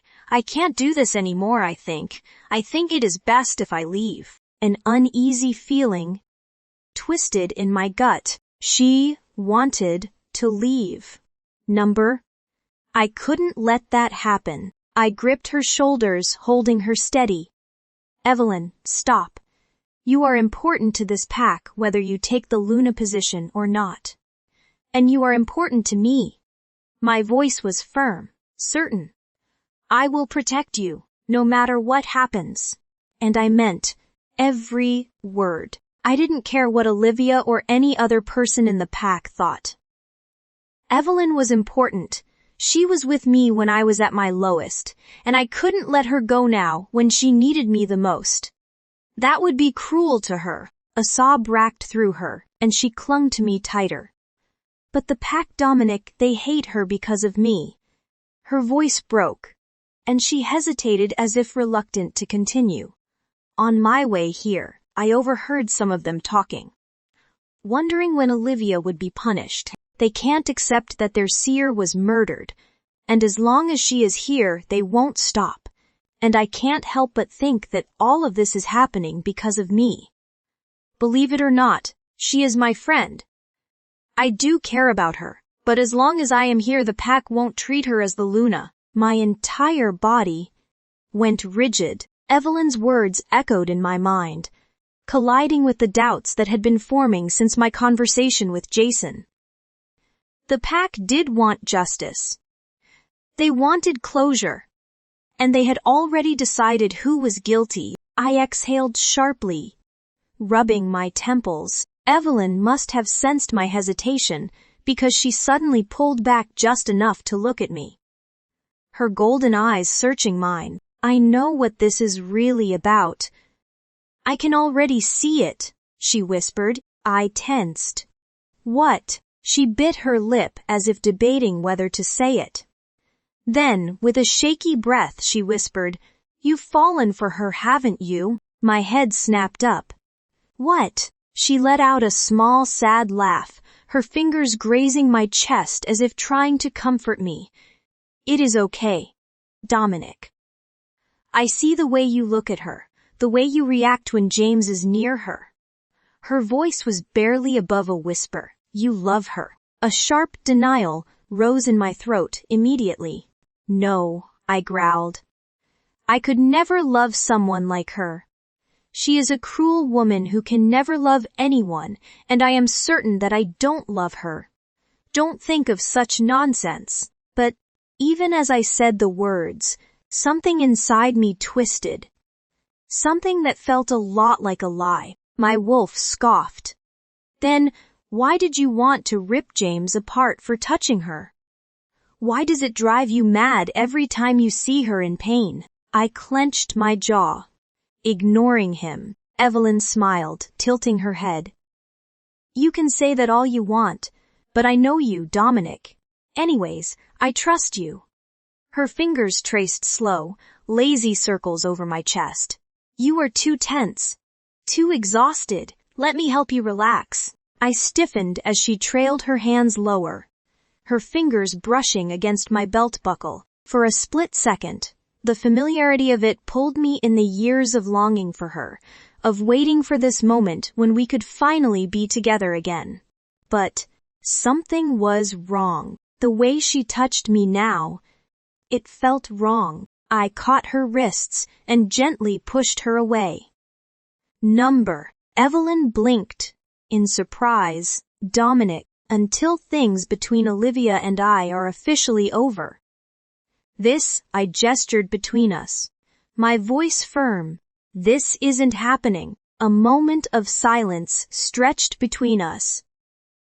And then, to my surprise, she smiled. Not the hurt, heartbroken expression I expected. Not even anger, just a smile. "Oh, Dominic," she sighed, shaking her head. "I wasn't trying to seduce you. I just wanted to help. I am sorry, I think I was crossing a line I shouldn't have. It is not that. But I can't do this until I release Olivia. I owe it to both of you." I tried to make her understand. "Relax. Dominic, I understand. You don't have to explain anything to me." I frowned, unease creeping up my spine at her behavior. Jason's words from earlier echoed in my mind.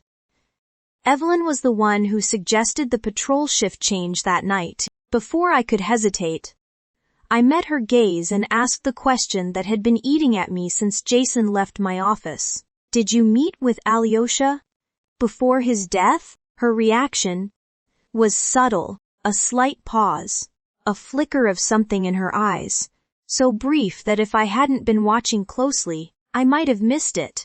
But I didn't, and for the first time, doubt sank its claws into my mind. Evelyn quickly shook her head. "No, of course not. Why would you ask something like that?" I studied her. Her face was calm, unreadable, but something was off. She had denied it too quickly, too smoothly. Was James lying? Was the rumor about Evelyn sneaking into Alyosha's chambers just a ploy to clear Olivia's name? I didn't know what to believe anymore. Before I could press the matter further, a sharp voice echoed through my mind. My beta's mind link, Alpha. His tone was urgent. "We've captured the Omega servant who was caring for Elder Alyosha. She was caught trying to flee the pack's borders." My brows furrowed. Why would she run? My pulse quickened. She must have known something, or worse, she was running because someone had told her to. My gaze flickered back to Evelyn. She was still watching me, still smiling, but for the first time, I wasn't sure if I was looking at the woman I had once loved, or at the woman who had deceived me all along. Dominic's room. The interrogation room was dimly lit, the air thick with tension. The Omega servant sat trembling in the metal chair across from me, her hands gripping the hem of her ragged dress so tightly that her knuckles had turned white. I stood before her, arms crossed, my presence looming over her. The weight of my dominance filled the room, pressing down on her like an unseen force. She flinched under my gaze, her breathing shallow and uneven. She knew why she was here. She had tried to flee the pack's borders.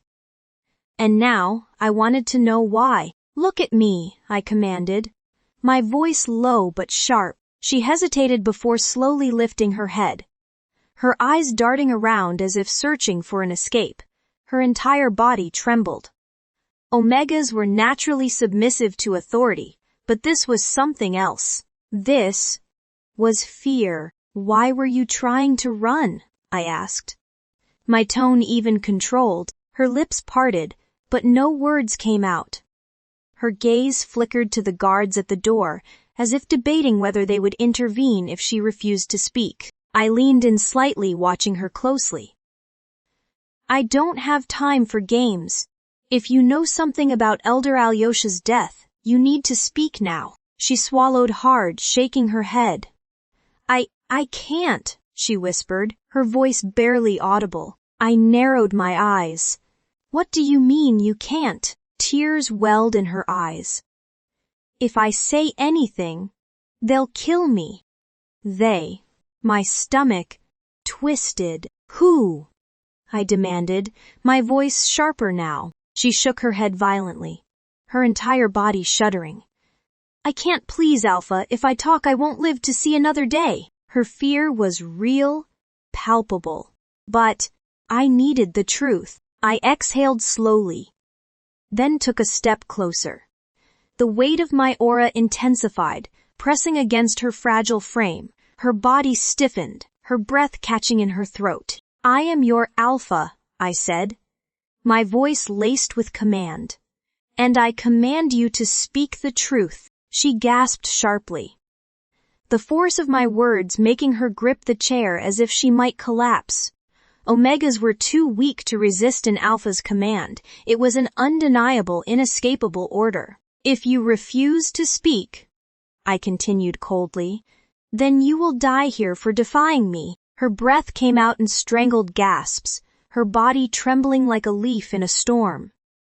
The internal battle within her was clear, the primal instinct to obey clashing with the terror of revealing whatever it was she had been hiding. And then she broke. Tears streamed down her face as she sobbed, her will shattering under the weight of my command. "I saw her," she choked out. "I saw Evelyn enter Elder Alyosha's chambers that night." A sharp, unnatural silence filled the room. My heart pounded in my chest. "What did you just say?" She sucked in a shaky breath, her voice cracking. I saw Lady Olivia walk out of the Elder's room. But after she left, I saw Evelyn go in. That wasn't possible." My mind reeled, trying to process her words, trying to reject them. "You need to speak carefully," I warned, my voice dangerously low. "Are you saying Evelyn was the last person to see Elder Alyosha alive?" The Omega nodded frantically, fresh terror overtaking her. "Yes, Alpha. I swear it. I didn't say anything before because I was scared." I stared at her, my breath coming in slow, controlled exhales. But inside, my world was shifting. Evelyn, the woman I had sworn to protect. The woman I had trusted above all else. She had been the last person in Elder Alyosha's chambers before his death. The dots started connecting in my mind. The sudden change in patrol duties that night, suggested by Evelyn herself, the way she had desperately pushed for Olivia's execution, as if she needed her gone as soon as possible, the way she had refused to meet my eyes when I asked her if she had seen Alyosha that night, the way she had conveniently reappeared, Just as Olivia was being framed, my blood ran cold. It couldn't be. And yet, the pieces all fit. My hands curled into fists. I wanted to deny it. I wanted to believe this was a mistake, that the Omega was lying, that this was some kind of twisted deception. But deep down, I already knew the truth. Evelyn had everything to do with Elder Alyosha's death. I turned away from the Omega, my jaw tightening. Take her to a secure holding cell, I ordered the guards. No one speaks to her unless I say so. The Omega let out a shaky sob of relief. But I wasn't listening anymore. My mind was already elsewhere. There was only one thing left to do. I was going to confront Evelyn, and this time, she wouldn't escape the truth. And if our relationship really meant that much to her, then she would tell me the truth. And if she couldn't trust me, then maybe we needed to rethink the dynamics of our relationship. Walking out of the interrogation room, I felt as though an invisible weight had settled on my shoulders. My mind was a storm of thoughts, all crashing into one another, making it impossible to think clearly. The Omega's words echoed relentlessly in my mind. I saw Evelyn enter Elder Alyosha's chambers that night. I still struggled to believe it. Evelyn, gentle, kind Evelyn, was capable of murder, but I needed to know the truth. I searched for her. My movements brisk, my patience thin. The longer I let this uncertainty linger, the more restless my wolf became. He prowled inside my mind, his instincts flaring with unease. Finally, I found her. She was outside in the courtyard, bathed in the soft glow of the evening lanterns, her golden hair cascading down her shoulders in effortless waves. She turned at the sound of my approaching footsteps, her face lighting up. "Dominic," she greeted me softly, her voice as sweet as honey. "You've been busy all day. I was starting to think you were avoiding me." She smiled, tilting her head slightly, as if trying to read my expression. "Do you want to go inside? Maybe have a drink together? You look exhausted." I stared at her for a moment. Was it really possible? Was she truly capable of killing someone? The woman standing before me had once thrown herself into harm's way to protect me. She had been my salvation, my closest companion, but if that was true, why did my gut twist every time I thought about the night of Alyosha's death? I didn't have time for small talk.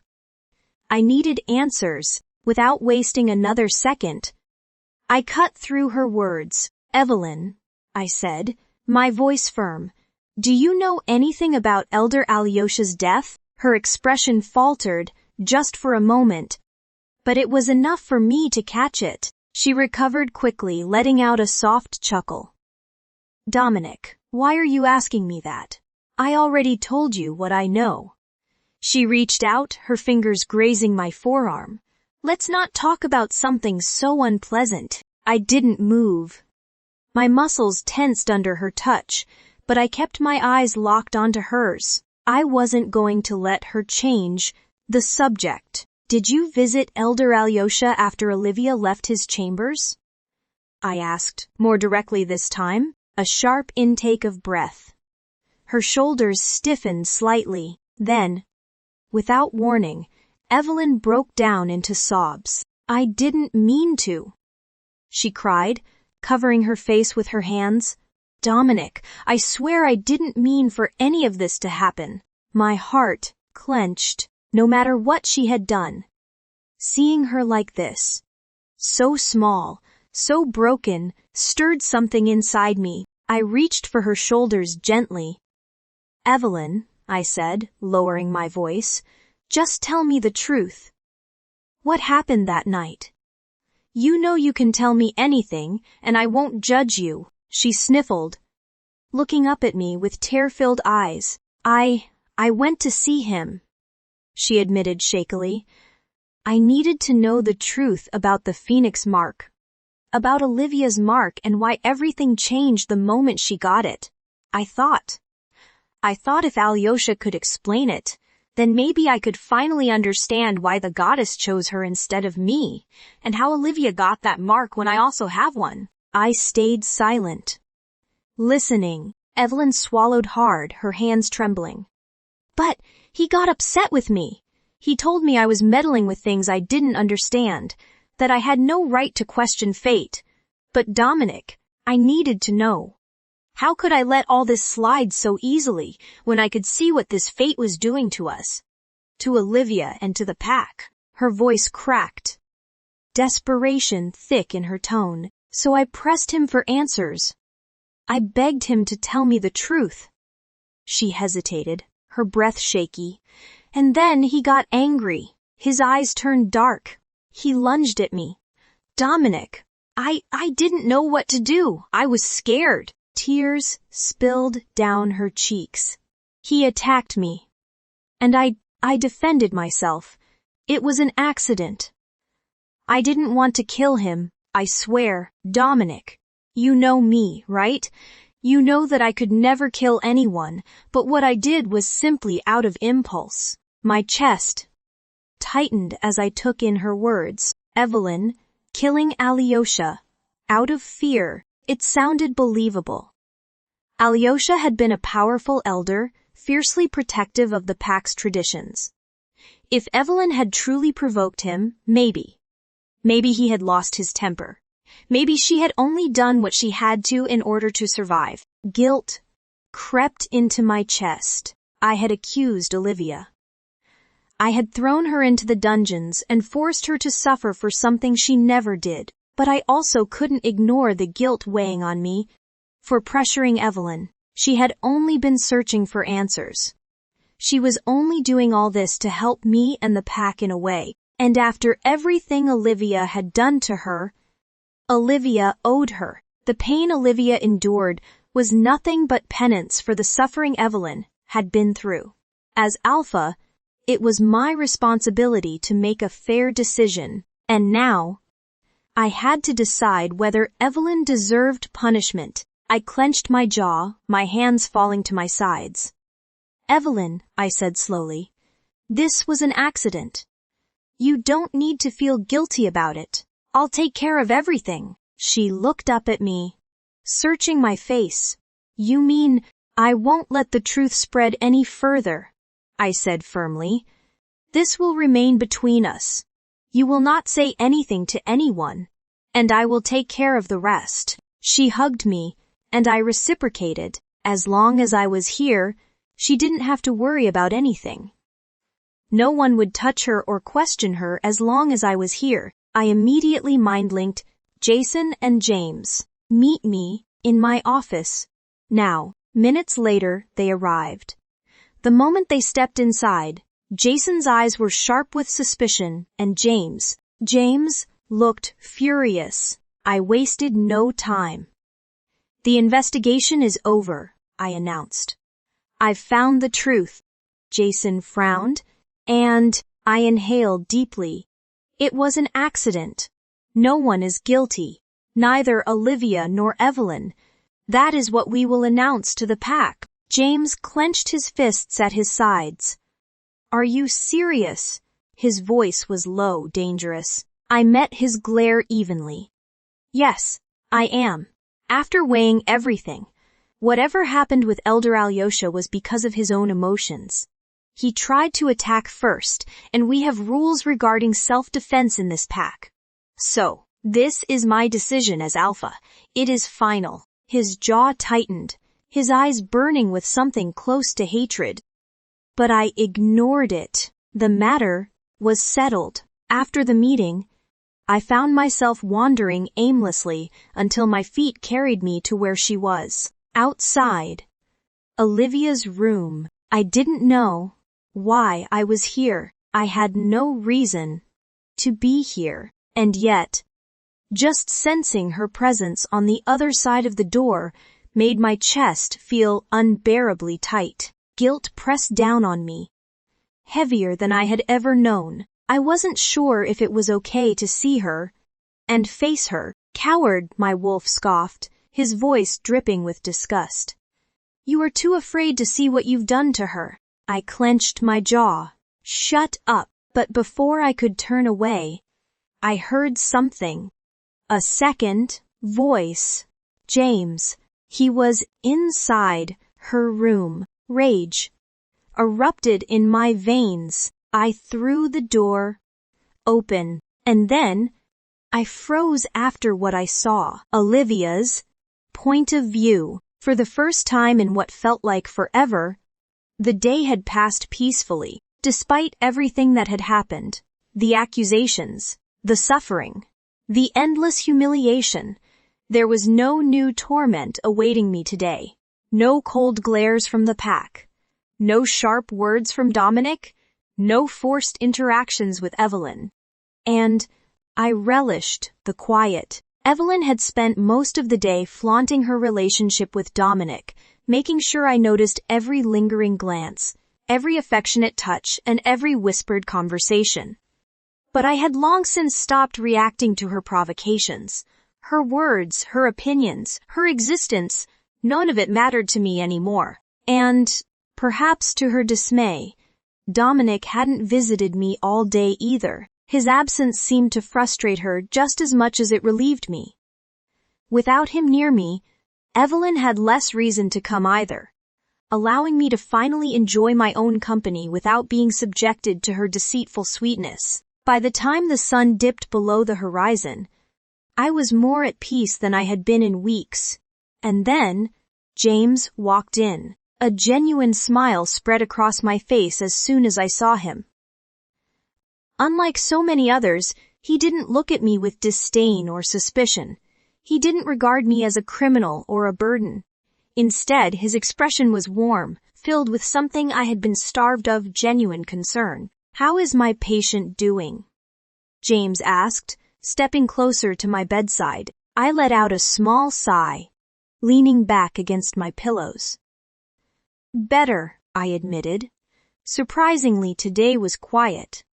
I had no unexpected visits, no interrogations, no insults. James quirked a brow. No Evelyn, I smirked. Only for a little while. She seemed too busy sulking over the fact that Dominic never visited me today. James let out a low chuckle. That must have bruised her ego. I grinned, but it faded slightly as I looked at him. But enough about me. Why are you here, James? He placed a hand over his heart in mock offense. What? I can't visit my favorite little sister. I rolled my eyes. James, I am your only little sister. Exactly, he said with a smirk. But actually, I came because I wanted to give you a reason to be happy today. I blinked. A spark of excitement flared in my chest, something I hadn't felt in so long. What is it? I asked eagerly. James gave me a knowing smile before reaching into the bag he carried. First things first, food. My excitement turned to playful annoyance. James. He pulled out a container, and immediately, a familiar aroma filled the air. My stomach growled instinctively as I inhaled the scent of home-cooked food. Mom sent this for you, James said, setting the dishes in front of me. And you are going to eat every bite before I tell you anything. I pouted, crossing my arms. That is blackmail. He shrugged. Call it what you want, but I know you've barely been eating properly. You need the nutrition, so eat, I sighed. But the second I took the first bite, warmth spread through me. The taste of my foster mother's cooking was a comfort I had almost forgotten, a reminder of love, safety, and the family that had never abandoned me. I ate everything. Every last bite. When I was done, I wiped my lips and turned to James expectantly. Now tell me, James grinned, leaning forward slightly. The real culprit behind Elder Alyosha's death has been caught. My heart stilled. I searched his expression for any sign of deception, any hesitation, but there was none. My fingers curled into the blanket. Who? I whispered. James's smirk faded, his eyes darkening slightly. Evelyn, everything around me blurred. The air left my lungs in a sharp gasp. My pulse raced as the words repeated in my mind. Evelyn. She had killed Elder Alyosha. I wasn't the murderer everyone believed me to be. The weight that had been pressing on my chest for weeks suddenly lifted, leaving behind something I had forgotten I could feel.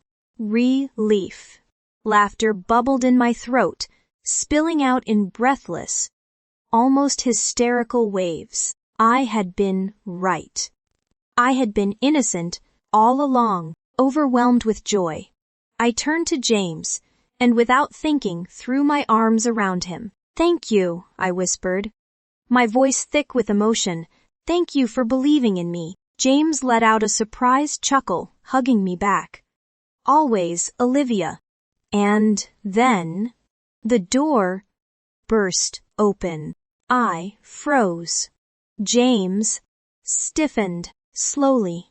I turned my head, my heart hammering against my ribs. Dominic stood in the doorway, his body rigid, his golden eyes locked onto us. For a moment, he didn't speak. He didn't move. He simply stared. At me, at James, at the way I was still wrapped in his arms. And in that instant, the joy I had felt just moments ago vanished, because the look in Dominic's eyes was anything but neutral. It was dangerous. A shiver ran down my spine. The moment I locked eyes with Dominic, he stood in the doorway, his frame rigid, his golden eyes burning with an emotion I couldn't quite place. But it was dangerous, thunderous, unrelenting. I had seen him angry before. I had seen his coldness, his indifference. But this was something else entirely. His sharp gaze flickered between James and me, his expression hardening as he took in the way my arms were still wrapped around James. I pulled away immediately, but it was too late. Dominic had already seen. The tension in the air became suffocating. The warmth of my previous happiness evaporated, leaving behind an uncomfortable chill. A slow smirk curled on Dominic's lips, but there was no amusement in it, only mockery. "Well, don't stop on my account," he drawled, stepping inside. His voice was smooth, but there was an edge to it, like a blade sharpened to perfection, ready to cut deep. I swallowed, my throat dry. "Dominic, it is not." He held up a hand, silencing me. "No need to explain, Olivia," he said, tilting his head slightly. "It is clear that I walked in on something personal." James tensed beside me. "Watch your words, Dominic." Dominic let out a low chuckle, but there was no humor in it. "My words." His gaze darkened as he turned his attention back to me. "Forgive me, James, but I never expected my wife to be so eager to move on." I stiffened. My wife. The words felt like a slap to the face. A cruel reminder of the title I still held but never truly possessed. Anger simmered beneath my skin, mixing with the lingering fear. How dare he? But before I could say anything, James spoke first. "Move on?" James scoffed, shaking his head in disbelief. "Are you serious, Dominic? Olivia is like my sister. We grew up together. I've never seen her as anything but family." Dominic's smirk deepened, his gaze turning condescending. "Family?" he repeated mockingly. "Last I checked, you are not related by blood. So tell me, James, what exactly does that make you?" The insinuation in his voice made my stomach churn. It wasn't just a taunt. It was an accusation, a cold, disgusting accusation against my character. My lips parted in shock, but before I could speak, James took a threatening step forward, his eyes blazing with fury. You are unbelievable, James snapped, his voice sharp with anger. You openly cheat on your wife, parading Evelyn around like she is your Luna, and yet you stand here accusing her. He let out a bitter laugh. Maybe that is the problem. Maybe because you are a cheater, you assume everyone else must be one too. Dominic's smirk disappeared. For once, he had no response. The silence in the room was thick, heavy with unspoken truths. James exhaled harshly, shaking his head before turning to me. Take care of yourself, Olivia. And take care of our pup, he added, his voice softer this time. I nodded silently. Still processing everything, James brushed past Dominic, intentionally shoulder, checking him before walking out. The second he was gone, Dominic let out a low growl, his frustration evident. With no one else left to lash out at, he turned his rage onto me. He stalked closer, his towering frame caging me in. Don't forget your place, Olivia, he hissed. You are still my wife, and until that changes, I won't tolerate you crossing any lines. The words snapped something inside me. My place. The second attack on my character. How dare he? I felt my blood boil, my anger overtaking any lingering fear. I shot up from my seat, meeting his furious gaze head-on. My place, I echoed, my voice laced with venom. Tell me, Alpha, what exactly is my place? I took a step closer, my body trembling with barely contained rage. Is it in the dungeon, chained and beaten like a criminal? Is it being humiliated while you flaunt Evelyn in my face? Or is it suffering for a crime I never committed? His jaw tightened. But I wasn't done. You have the audacity to question my loyalty when you were the one who betrayed me. You dare accuse me while you stand here defending her. I let out a bitter laugh, shaking my head. You are nothing but a hypocrite, Dominic. A flicker of something crossed his face, regret. His shoulders tensed. Then, in a voice softer than before, he muttered, I shouldn't have said that. I stared at him, my chest rising and falling rapidly. Was that an apology? I'll make it up to you, he added, stepping closer, his voice low, almost gentle. I promise. I almost laughed. But then, a sharp, stabbing pain tore through my abdomen. I gasped, clutching my belly as my knees buckled. Olivia. Dominic caught me before I could collapse, his arms strong around me. His golden eyes, once filled with anger, were now flooded with something I never thought I'd see again. Panic. His hands trembled slightly as he guided me back to the bed. What is wrong? Where does it hurt? His voice was urgent, desperate. I barely heard him over the sharp waves of pain. My breath hitched, and I instinctively cradled my stomach. The baby. I forced myself to take deep, steady breaths. Through the pain, through the confusion, one thought stood out in my mind. The pup needed Dominic's mark. I clenched my jaw, gathering every ounce of courage I had. Then, before I could second-guess myself, I reached up, grabbed the collar of his shirt, and pulled him down. And then, I kissed him, his body tensed against mine.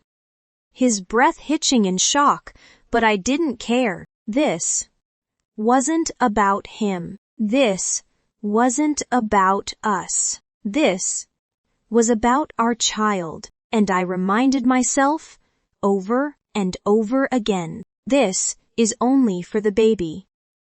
Nothing else. The moment Dominic's lips met mine, every thought, every pain, every ounce of resentment melted away. There was only him, only his hands as they roamed my body, igniting every nerve like wildfire.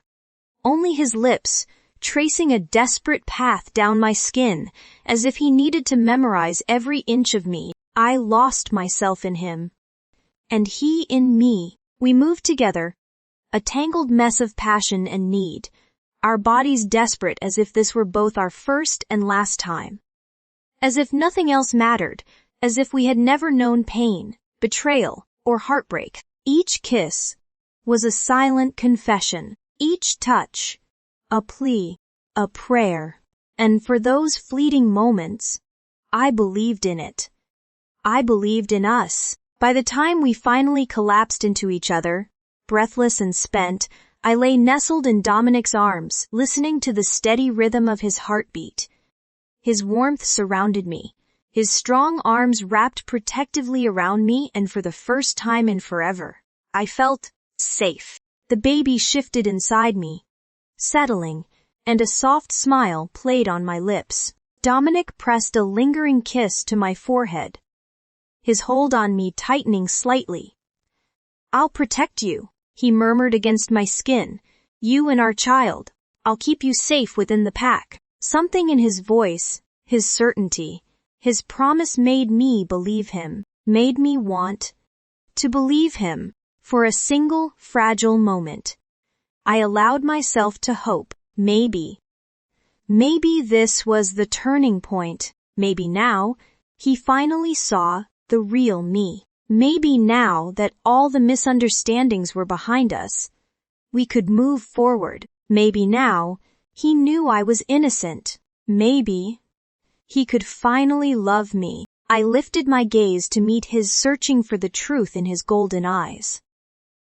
"Dominic," I whispered hesitantly, "now that there is a witness, now that we know Evelyn killed Elder Alyosha, what do you plan to do with her?" The words had barely left my lips before his body tensed against me, his golden eyes darkened, the warmth in them disappearing as if it had never been there at all. "Enough, Olivia," I frowned, pushing up slightly to look at him. "Enough." His jaw clenched. Elder Alyosha's death was an accident. I stiffened. "No one is at fault," he continued, his voice firm, unwavering. I stared at him in disbelief, my heart pounding painfully in my chest. He knew. He knew Evelyn was the one who killed Alyosha, yet he was protecting her. My throat tightened as a deep, unbearable pain spread through me. "You are defending her?" I whispered, "even after everything." Dominic let out a heavy breath, sitting up. "This conversation is over, Olivia." "No," I shot back, sitting up as well, my anger bubbling to the surface. "We're not done." His eyes flickered with warning. "Drop it." I shook my head, my hands trembling. "Do you even hear yourself? I was thrown into a dungeon for a crime I didn't commit. I was tortured, humiliated, made to suffer while she walked free. And you," my voice wavered, "you let it happen." Dominic ran a hand through his hair, clearly frustrated. "You are making this bigger than it needs to be." I let out a hollow laugh. "Oh, I am sorry. I didn't realize that being accused of murder and nearly losing my child weren't a big deal to you." His eyes flashed with irritation. "You think this is easy for me?" "Easy," I repeated, my voice rising. "You still love her, don't you?" Silence. His lack of response was answer enough. Tears burned in my eyes, but I refused to let them fall. "You will never see me, will you?" My voice cracked, but I pushed through.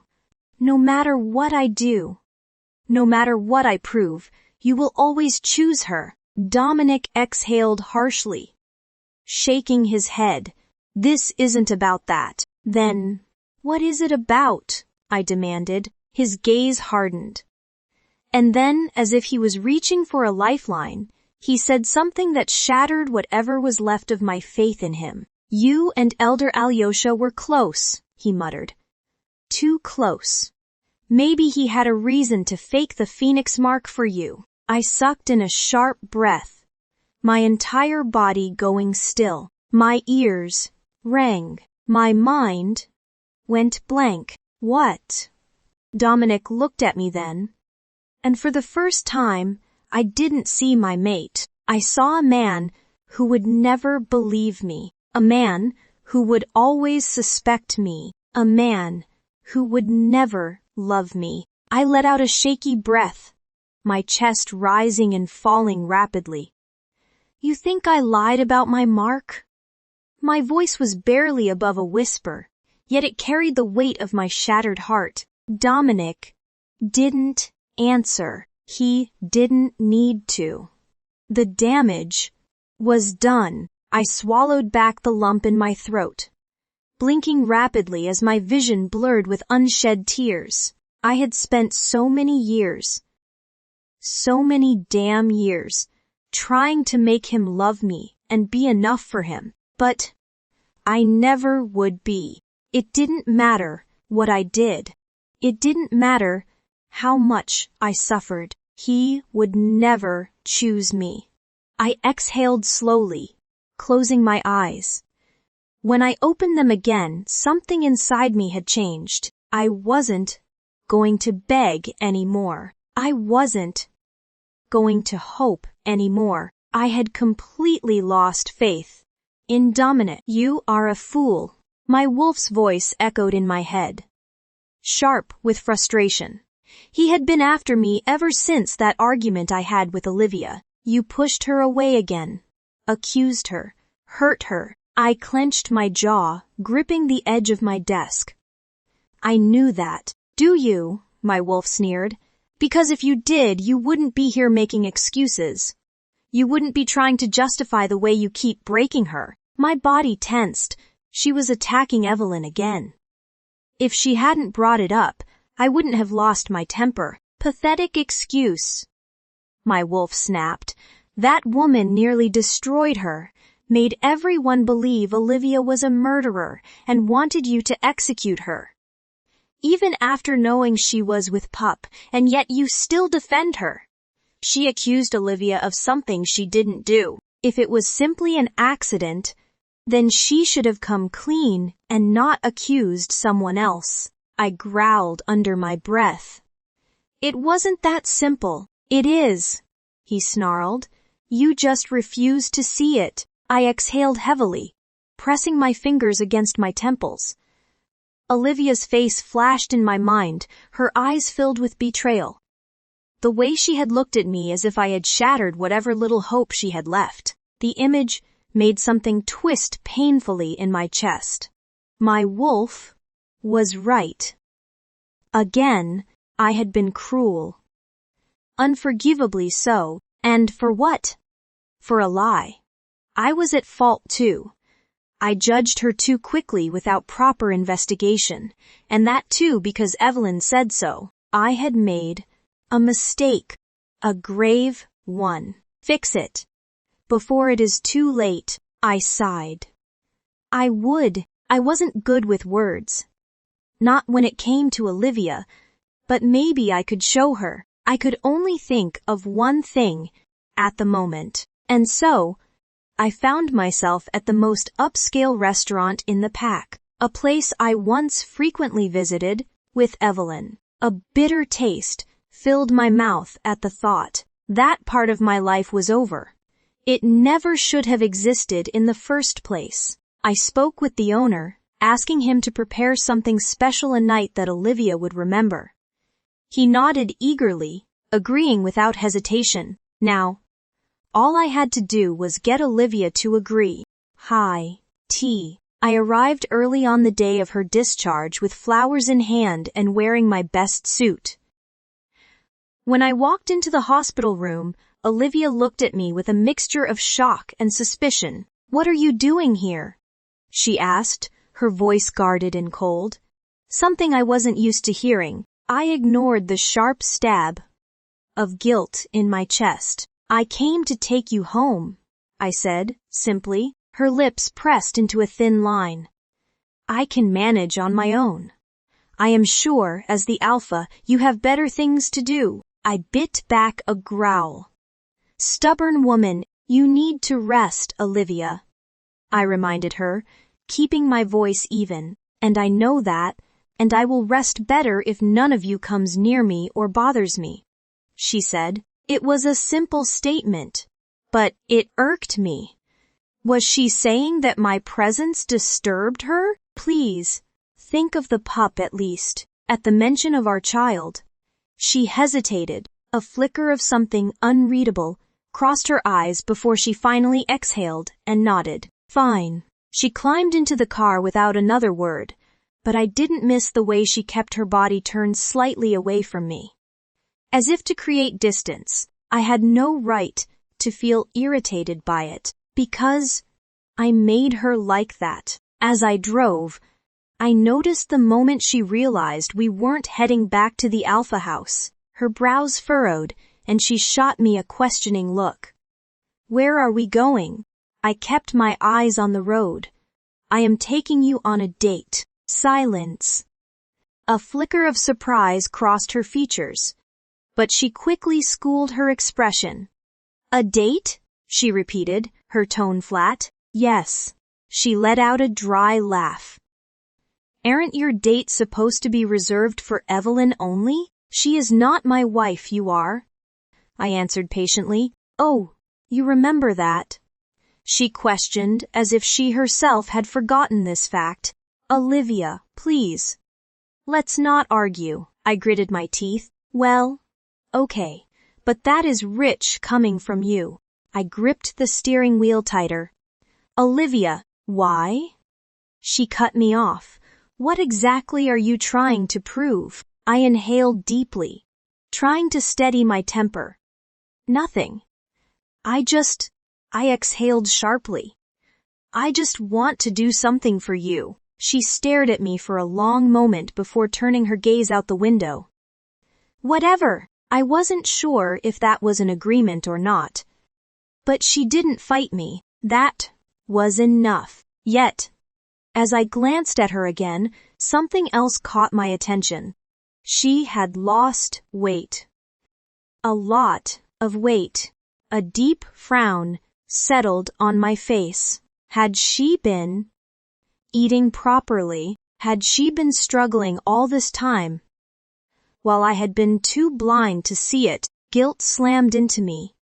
Like a wrecking ball, she was carrying our child, and I had been too consumed with my own damn pride to notice how much she was suffering. I tightened my grip on the wheel. Tonight would be different. Tonight, I would try to make things right. A date. Was this really his way of apologizing? Even though I knew Dominic was only doing all this because of Evelyn perhaps, to ease his own guilt, or silence his wolf. I still couldn't stop a tiny flicker of anticipation from igniting in my chest. It was pathetic, but I couldn't help it. I still loved him. He was my first love, the man I had spent 5 years of my life with, the father of my child. No matter how much pain he had inflicted on me, my foolish heart still craved even the smallest scraps of his affection. And now, here we were. As we entered the restaurant, I felt an odd sense of surrealism. Was I really on a date with him? Everything was arranged perfectly. The soft glow of candlelight, the faint hum of romantic music in the background, the delicate floral arrangements adorning our table. It was the kind of evening I had once dreamed of sharing with Dominic, but I had never expected him to be the one to make it happen. Dominic pulled out my chair, his touch grazing my arm for a fleeting second, sending a shiver through me.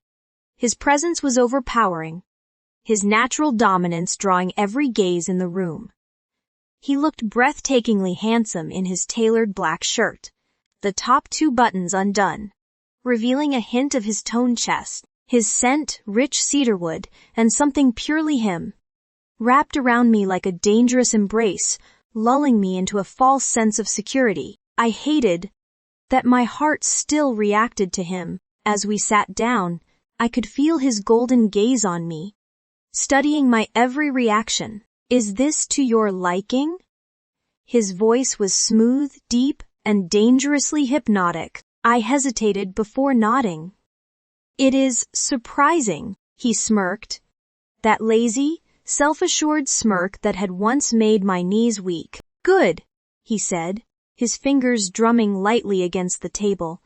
I wanted tonight to be special. For a moment, I allowed myself to believe him, to believe that this was, for me, that was. Until the food arrived. My stomach twisted the second I saw the dishes being placed in front of me: grilled salmon with truffle butter, rosemary-infused lamb, a delicate chocolate mousse topped with golden flakes.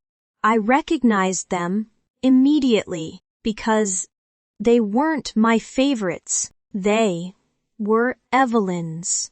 My fingers curled into fists under the table as bitterness coated my tongue. Even this so-called date was arranged with her in mind. I forced myself to swallow the lump in my throat, pushing down the sting of disappointment. I should have known better. Dominic must have sensed my shift in mood because he suddenly leaned forward, his piercing golden eyes softening just a fraction. "A lot has happened since Evelyn returned," he admitted, his voice quieter than before. "I know you must have felt left out." I tensed. "Left out?" I echoed, arching a brow. "Is that what you call being discarded?" His jaw tightened, but he didn't argue. Instead, he sighed and ran a hand through his hair, his usual arrogance momentarily absent. "I've been inconsiderate," he said, surprising me with his admission. "I won't deny it, but from now on, I'll be more mindful of you, of the pup, I promise." I stared at him, searching for deception in his words. Had he finally realized his mistakes? Or was this just another way of keeping me under control? "That is a big promise," I murmured. "I intend to keep it." There was something almost sincere in his expression. Almost. Before I could process what that meant, Dominic leaned forward again, his smirk making a slow return. "You have some mousse," he murmured, his voice dropping an octave. My brows furrowed.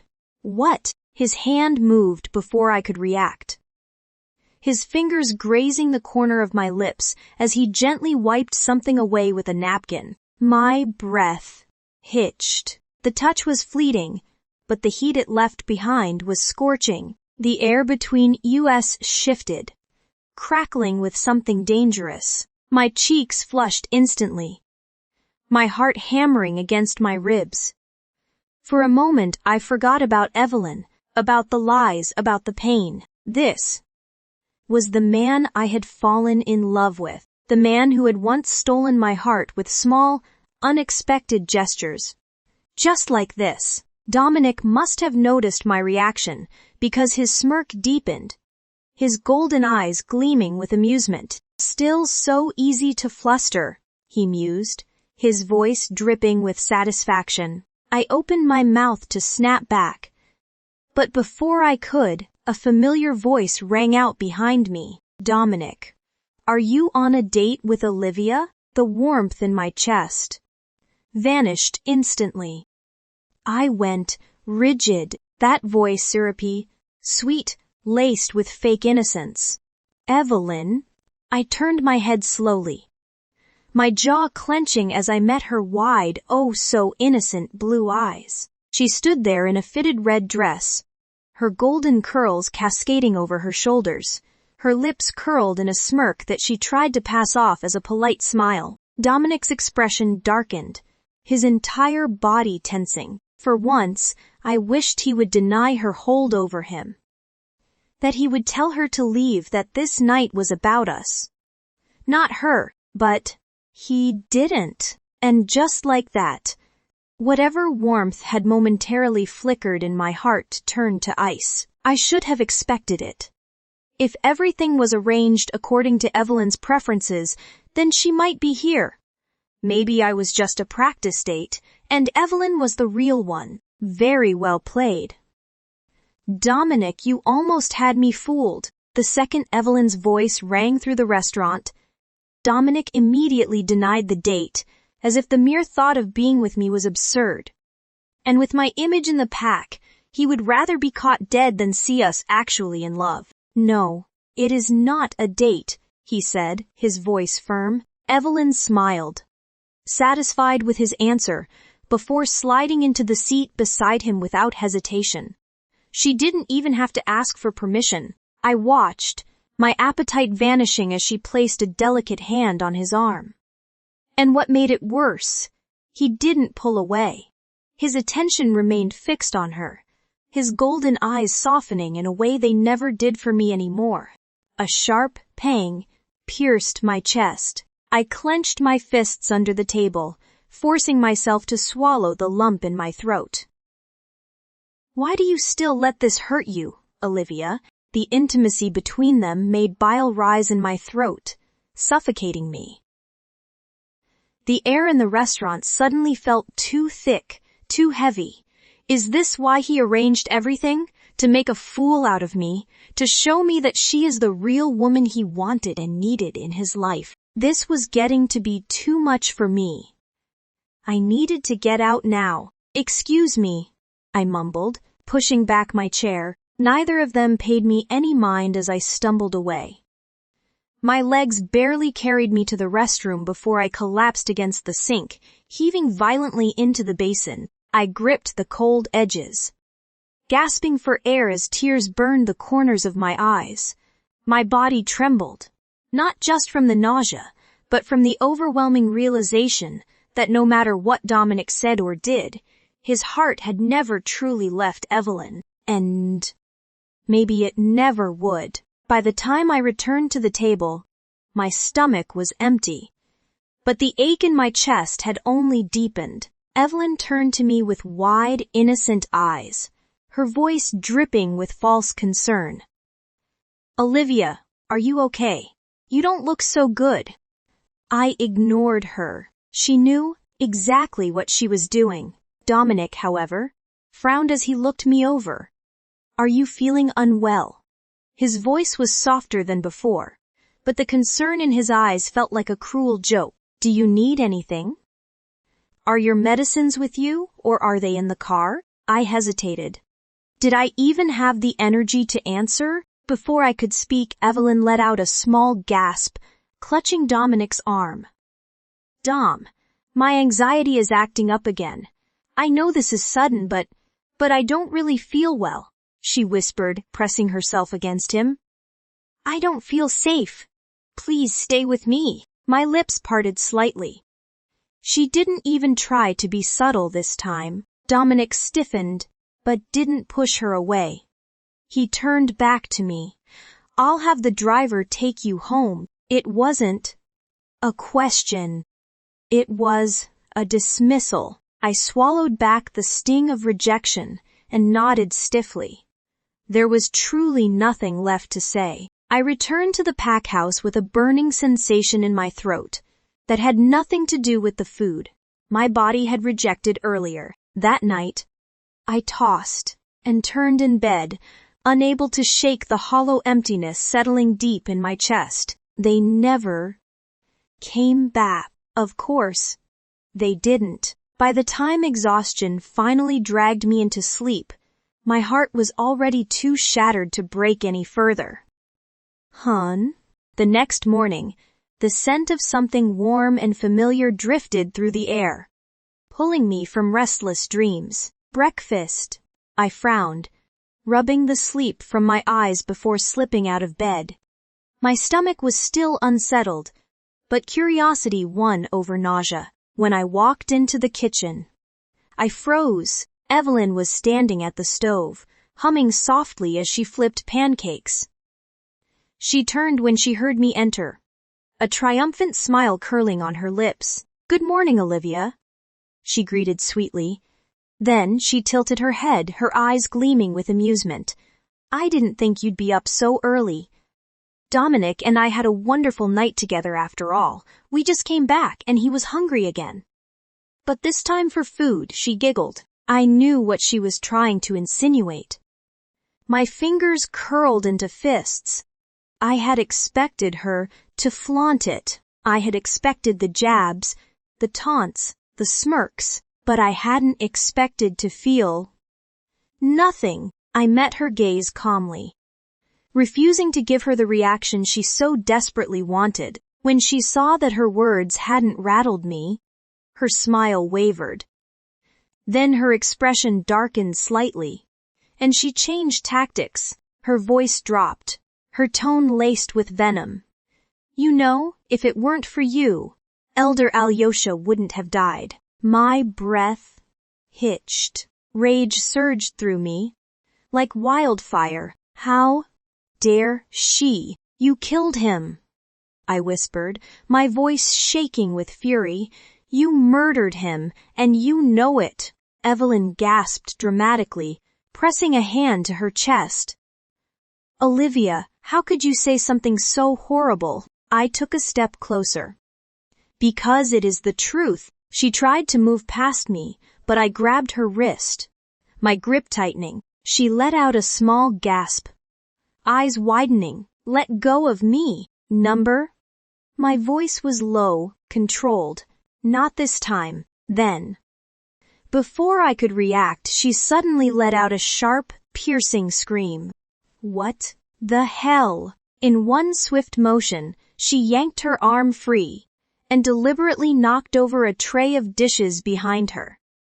The loud crash echoed through the kitchen as porcelain shattered against the floor, and just like that, her entire demeanor shifted. Tears welled up in her eyes as she cradled her wrist, her lower lip trembling. Olivia, why would you do this? She whimpered, her voice barely above a whisper. I stared at her, in stunned disbelief. What was she even saying? She sniffled, turning toward the doorway just as heavy footsteps approached. I just wanted to make breakfast for everyone, she sobbed.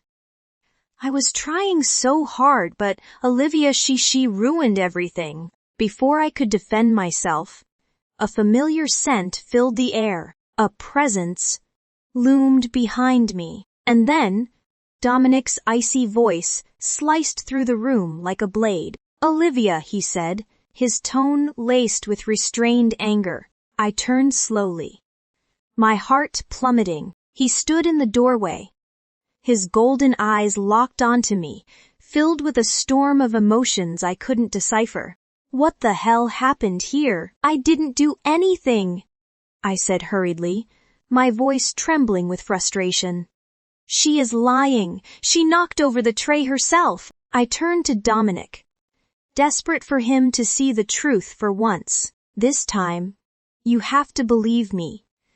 I would never go near a hot utensil right after recovering from my previous wounds. I would not harm my child, regardless of what anyone thinks of me, I said with conviction. A beat of silence passed, heavy and suffocating. So you are going to blame me again for something she did, right? Okay, go on. Do whatever you want. But you should understand one thing, Dominic. I would never do something that could hurt my child. I came here looking for snacks to help with my nausea.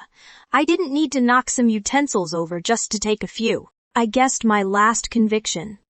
And my last statement did the trick. For the first time, he hesitated. It was brief. So brief that if I hadn't watched him so closely, I might have missed it. My heart clenched painfully. Was he actually doubting Evelyn? Was he really going to see the truth this time? Evelyn must have noticed it too, because in the next instant, she let out another dramatic sob and threw herself into his arms. Dominic, she whimpered, her fingers clutching his shirt as though she couldn't bear to stand without his support. I worked so hard on this breakfast.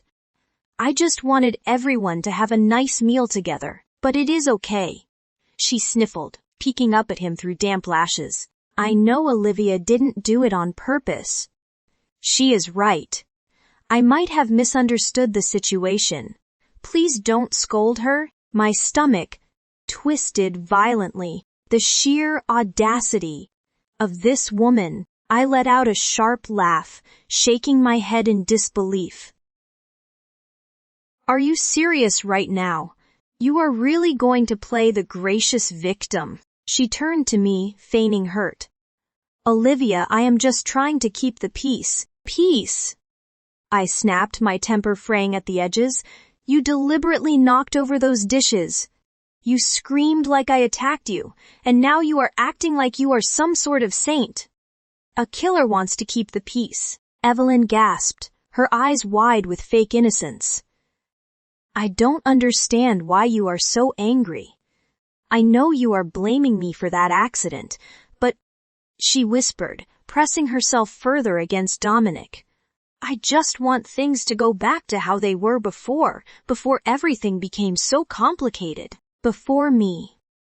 That is what she wanted to say. I turned back to Dominic, hoping, praying he'd finally see through her act. But his golden eyes were unreadable. For a moment, I thought he might actually believe me this time. Then, his gaze hardened. Olivia, he said, his voice low, laced with warning. Just leave the kitchen. I sucked in a sharp breath. That is it, I whispered, my throat tightening. You are not even going to ask what really happened. He exhaled slowly, as if already exhausted with me. I don't want to fight. A bitter laugh bubbled up in my chest. No, you just don't want to fight with her. Just admit you want the easy way out and blame me. Just like before, his jaw ticked. But he said nothing. And that silence was the final straw. A familiar ache settled deep in my chest, curling around my heart like an iron grip. I had been so stupid. For a fleeting moment, I had actually thought he might defend me. But of course, I was wrong. I always was. Clenching my fists, I turned on my heel and walked out of the kitchen, not sparing either of them another glance. Let him stay with her. Let him believe her. I was done. Dominic's point of view. I had seen it. Every moment of it. Actually, the way Evelyn's hands trembled just before she let the tray crash to the ground. The quick, calculating glance she shot at Olivia before she screamed. The way her lips curled into a faint, fleeting smirk before twisting into a mask of distress. My wolf roared in fury. Liar. She set Olivia up. This is the second time she has tried to put the blame on her. I clenched my fists, swallowing back the growl, threatening to tear from my throat. But I couldn't let my emotions take over. Not with Evelyn. Not when she had suffered so much. We only caught a part of their conversation. Olivia is not a saint either, I retorted. She was acting out. That had to be it. The years we had spent apart had affected her.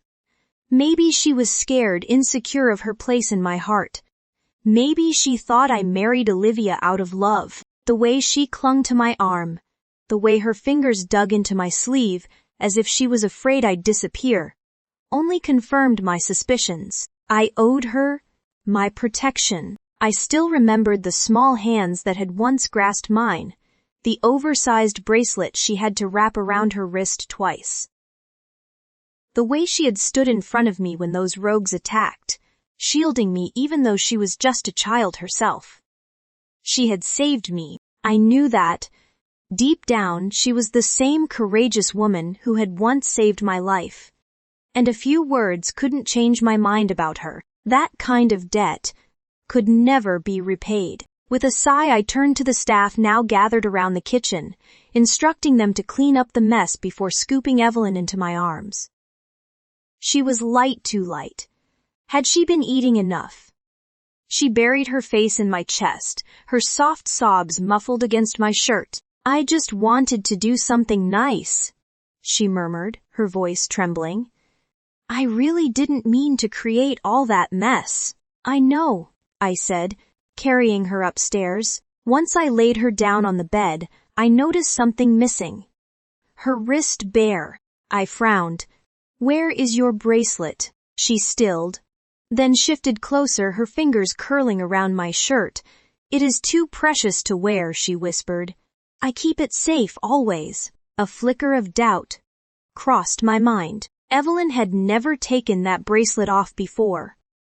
Not once, but before I could dwell on it, she curled into me, exhaling shockily, as if she was barely holding herself together. I sighed, reaching out to smooth her hair. "Get some rest," I murmured. She nodded, closing her eyes. Once she had settled, I left the room, my steps slow as I made my way to my office. My beta, Carter, was already waiting inside, arms crossed. "The annual ball is approaching," he said without preamble. "We need to start making arrangements." I pinched the bridge of my nose, nodding. "Take care of the guest list, and make sure Evelyn's gown is ready. She'll be my date." Carter hesitated. "And Olivia," I stiffened.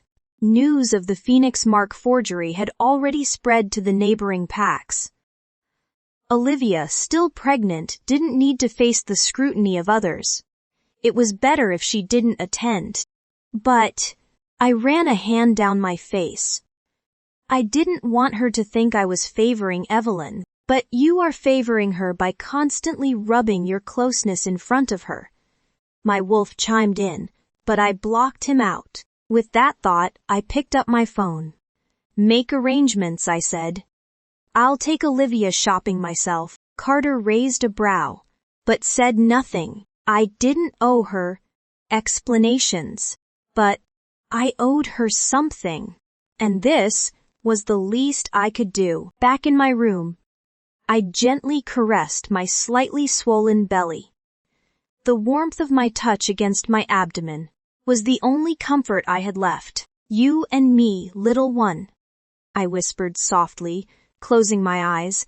"We're in this together. Olivia, just leave the kitchen."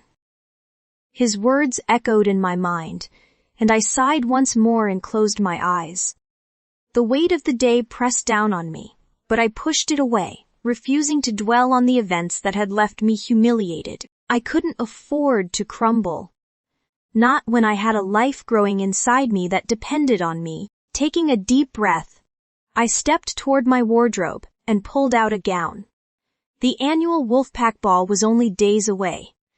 As the Luna of the Blackwood Pack, it was my responsibility to represent our people with grace and dignity, even if my mate barely acknowledged me anymore. I slipped into the dress, smoothing my hands over the fabric. It still fit, though just barely. The empire waistline concealed the small swell of my stomach, and for a fleeting moment, I imagined myself walking into the grand ballroom, holding my head high, exuding confidence, representing the strength of my pack through my very walk. But before the fantasy could fully take shape, my door burst open. I turned sharply, startled, as my mother-in-law, Luna Grace, strode in. Her presence always carried a chill, but tonight the air around her felt downright frigid. What the hell was she doing here? I thought she had finally decided to leave me alone, but once again, she was here to mock me. She eyed me with open disdain. "You really think you are attending the ball, huh?" I was confused by her remark. "Take that off," she ordered. I frowned, my heart skipping a beat. "Excuse me, you won't be attending the ball?" she stated coolly. I stiffened. "That is ridiculous," I said, forcing my voice to remain steady. "I am the Luna of this pack. It is my duty to be there. I know I can't help with preparations this time, but I can surely attend." She laughed, a cold, condescending sound. "You still think you are the Luna?" Her words struck me harder than any physical blow. I swallowed hard, my fingers tightening around the fabric of my dress. "I am the Luna," I said through clenched teeth. "Unless Dominic has officially rejected me. I still hold my title. Grace's eyes gleamed with satisfaction, as if she had been waiting for me to say that. Titles can be stripped without rejection, she said. And in your case, they already have. The floor seemed to shift beneath me. My mind raced, trying to make sense of her words. What are you talking about? Her lips curled into a cruel smile. This is Dominic's decision. You are no longer fit to represent our pack. A fraud like you, parading around with a false phoenix mark, is a disgrace. I never lied about my mark. I snapped, anger burning away the numbness. You all saw it when it appeared. And yet, it disappeared just as conveniently, she sneered. A real mark doesn't fade. It was either a trick, or the goddess took it back. Either way, you are not the rightful Luna. I stood frozen, disbelief sinking its claws into me. But Dominic still hasn't said anything about me not attending. I argued weakly. That is because he is too busy to deal with trivial matters like you, she said. Dominic had decided this. He hadn't even deemed it necessary to tell me himself. He had left it to his mother, to her, to inform me that my place had been taken away. The pain of betrayal coiled in my chest, like a tightening vise, but I refused to let her see it. I lifted my chin, swallowing past the lump in my throat. I'll hear it from Dominic himself, I said. Grace smirked. Believe what you want, girl. You'll see the truth soon enough. She turned on her heel and left, the door closing behind her with a finality that sent cracks through my heart. For a long moment, I stood there in silence, staring at my reflection. Then, my phone rang. I almost didn't answer, but when I saw Dominic's name on the screen, my heart clenched. Was this it? Was he finally calling to tell me himself? I swallowed, pressing the phone to my ear. Come downstairs, Dominic said. His voice was unreadable. I am waiting at the door. I hesitated, trying to find the strength to ask why. But the words wouldn't come. Olivia, he said, his tone firmer now. Just come. I let out a shaky breath. Fine. I'll be right there. Hanging up, I quickly changed into something presentable, stuffing away the emotions threatening to consume me. Whatever this was, I wouldn't give him the satisfaction of seeing how much his betrayal had shattered me. When I stepped outside, his sleek black car was idling by the entrance. I opened the passenger door and slid in without a word. He didn't look at me as he pulled away from the pack house, his hands gripping the wheel. Minutes passed in tense silence before I finally asked, "Where are we going?" He exhaled sharply. "Shopping." I blinked. "What?" He kept his eyes on the road. "I thought you might need some new clothes." For a moment I could only stare at him, a bitter laugh threatening to escape. "So, you strip me of my title, bar me from the most important event of the year, and now you want to buy me a new wardrobe." I bit my lip, forcing down the venomous words. Fighting wouldn't change anything. When we arrived at the largest shopping mall in the city, I felt a pang of nostalgia. It had been so long since I had been to a place like this. Since I had done anything remotely normal, the grand, sparkling interior stretched out before me, filled with designer boutiques and luxury brands. Dominic glanced at me. "Pick whatever you want." I folded my arms. "And what exactly do I need a new wardrobe for?" He exhaled, rubbing his temple. "You are still carrying my pup, Olivia. You shouldn't be wearing things that are uncomfortable." Ah. So that was it. It wasn't about me. It was about the baby. Of course. I forced a tight smile. Right.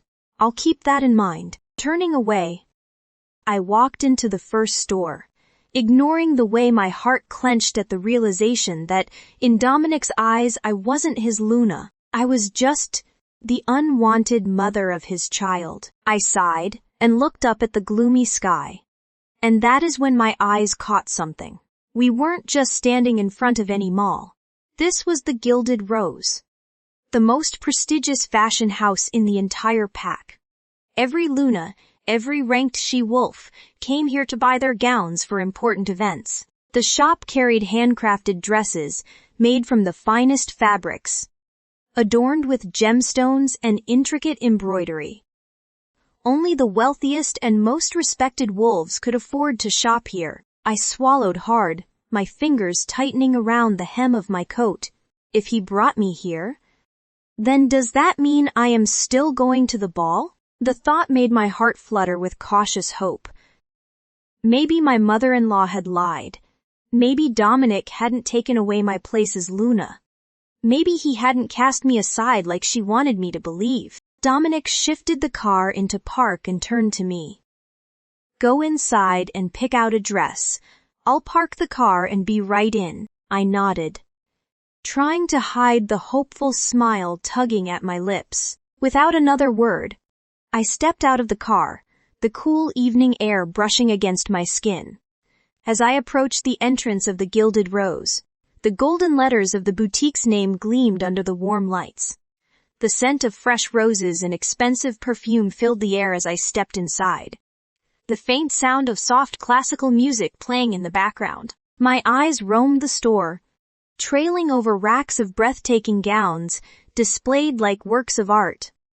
Luxurious silks, shimmering sequins, delicate lace. Each piece was more exquisite than the last. For the first time in a long while, I allowed myself to imagine it, walking into the ballroom, dressed in elegance, head held high. As Luna, I reached out to touch a deep sapphire gown, its bodice encrusted with tiny diamonds that shimmered like stars. It was perfect, elegant yet regal, commanding attention without needing to demand it. A clerk approached as I lifted my hand to signal her. She was a tall woman with sharp features, her blonde hair pulled into a tight bun. For a moment, I thought she was coming over to assist me. But the way her eyes swept over me, from my simple outfit to my slightly swollen belly, made my stomach tighten. Then, she smirked. "Ma'am, I think you might be in the wrong store," she said, her tone laced with barely concealed amusement. I blinked, thrown off by her words. "Excuse me." She gestured vaguely at my clothes, then at the opulent dresses around us. "These gowns are quite expensive," she said, her lips curving into a condescending smile. "Perhaps you'd be more comfortable at shops that carry the clothing you currently need in your situation." Anger simmered beneath my skin, but I forced myself to remain calm. "I don't think you realize who I am," I said, keeping my voice steady.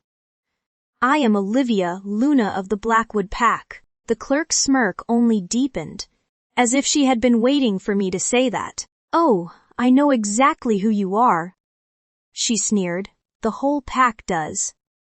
She took a step closer, lowering her voice to a mockingly sympathetic whisper. "The thief who stole Evelyn's rightful position."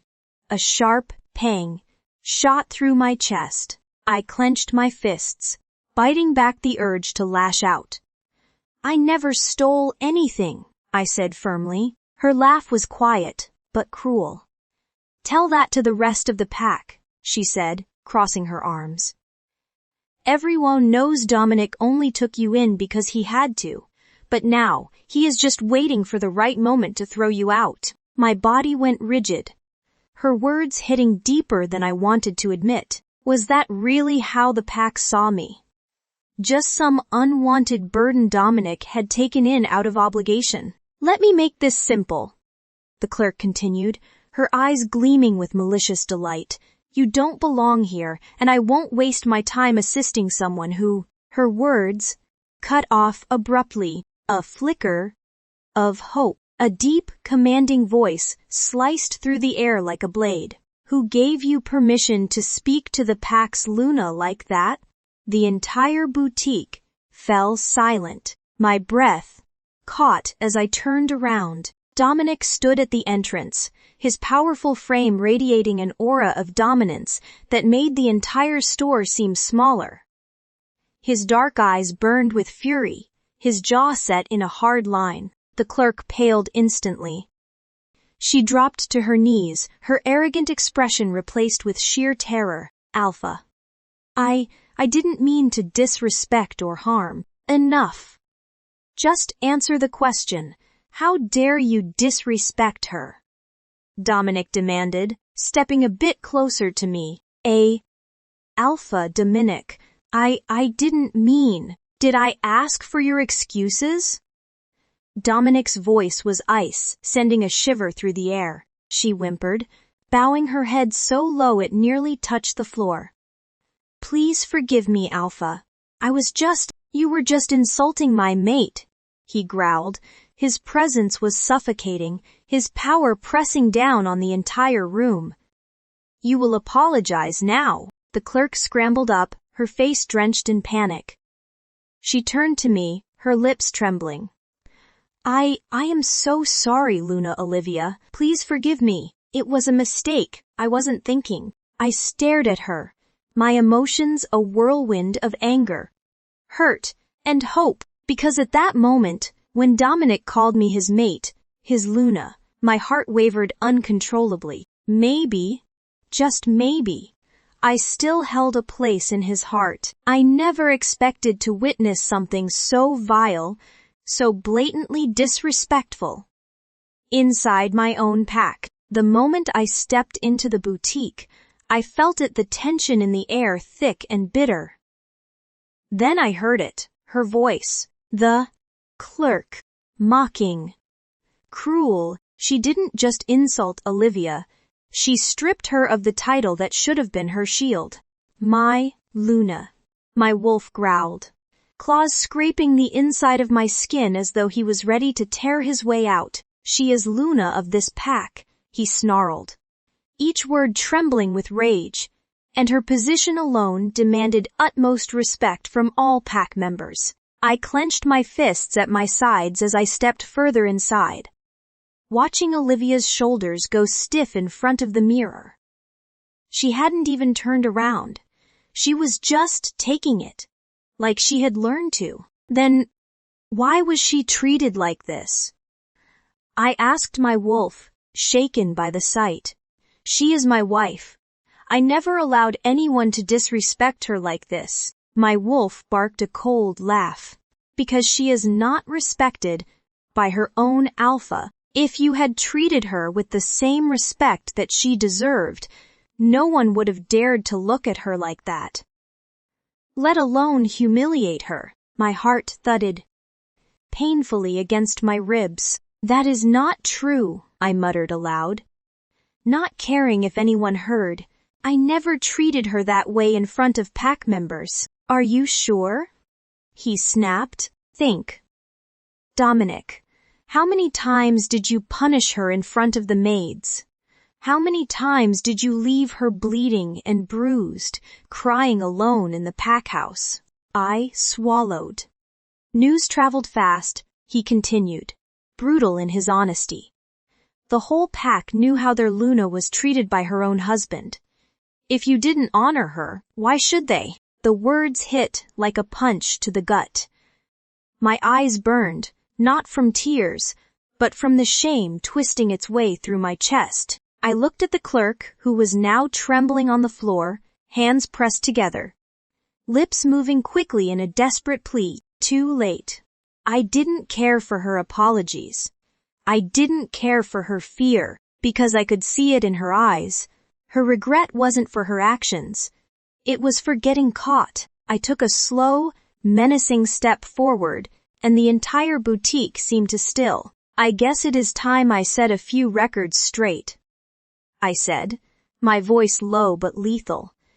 As long as Olivia bears the Luna title of this pack, she will be treated with unwavering respect. The clerk's lips quivered. I didn't mean any harm. My tone dropped even lower. You insulted the mother of my child. You called her a thief and mocked her lineage. I didn't know. You knew exactly who she was, I interrupted. jaw clenched. You just thought you could get away with it. Her hands shook harder. Please, Alpha, mercy. There is no mercy left for cowards who mock a Luna, I said coldly. You are fired.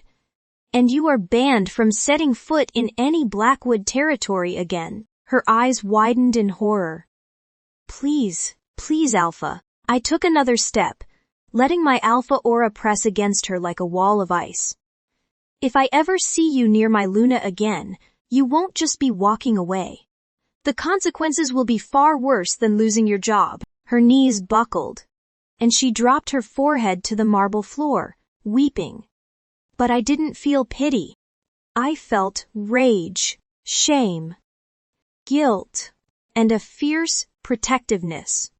I should have acted on months ago. From the corner of my eye, I saw Olivia still standing quietly, her back straight, expression unreadable. But I saw her hand, slightly trembling. She hadn't expected me to defend her. Hell, maybe she didn't think I ever would. That realization shattered something inside me. The store manager scrambled over, bowing deeply. Alpha, I deeply apologize. She will be escorted out immediately. I'll ensure the Luna is treated with the utmost respect from now on. I didn't respond. My eyes followed Olivia as another nervous clerk guided her gently toward the dressing rooms. She didn't look back at me, and something about that tugged at my chest. She hadn't said anything. No, thank you, no relief, nothing. Maybe she didn't expect me to defend her at all. Hell, maybe she thought I never would. Maybe she was used to that kind of behavior. And now I wondered how many times she had been treated like this, and how much she had to endure. I waited near the mirror-lined corridor, arms crossed, and then she stepped out. My breath hitched. The deep emerald gown hugged her perfectly. The silk shimmered in the light, outlining her curves and the gentle swell of her belly. The off-shoulder design framed her delicate collarbones, and her hair fell in soft waves around her face, giving her a kind of ethereal beauty I hadn't seen in anyone. Not even Evelyn. How had I never noticed that she was this beautiful? Had I missed something in these past 5 years? For a moment, I just stared. She fidgeted with her fingers, her voice soft and uncertain. How does it look? Goddess, help me. My wolf practically howled. Mine, he growled possessively. When I didn't respond, she grew even more nervous. I should go and change. This dress is too. But she stopped when I walked toward her slowly. Like approaching a dream, I wasn't sure I deserved to touch. My hand lifted, fingers brushing the soft skin of her arm. She stilled. It looks dangerous, I murmured, my voice low. Her breath hitched, her eyes flicked up to mine. Cautious, questioning, dangerous. I stepped closer. So close her breath mingled with mine. Since you already know the answer, you shouldn't ask a man such questions, I whispered. Her lips parted slightly as though my words had stolen her breath. Goddess, she was beautiful, radiant, powerful, even in her vulnerability. You look breathtaking, Olivia. I let my fingers trace the curve of her waist, stopping just above her belly. My thumb lingered there, on the soft fabric stretched over the life we had created. Her gaze locked onto mine. And for a moment the tension between us was unbearable. If you keep looking at me like that, I warned, my voice rough now, I might take you home before you even get the chance to wear this dress in public. A breathy laugh escaped her lips. Nervous but daring.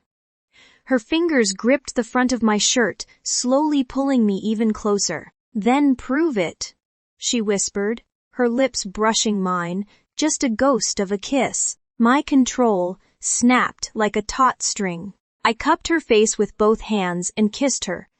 Not soft, not hesitant, but full of the frustration, longing, and guilt I had buried deep inside. Her hands tangled in my hair, her body pressing against mine like she was starved for the same thing. We broke apart only when I remembered where we were. My forehead rested against hers, both of us breathless. "Not here," I muttered, voice hoarse. "But don't think for a second that I won't keep that promise." She gave me a look smug and sweet, like she knew exactly what she was doing to me. Good. I'd hate to be teased and left hanging. Damn this woman, and damn me for ever making her feel like she didn't belong. Because in that moment, I knew one thing with absolute clarity. Olivia wasn't just my Luna. She was the Luna. And it was about damn time the rest of the world knew it, too.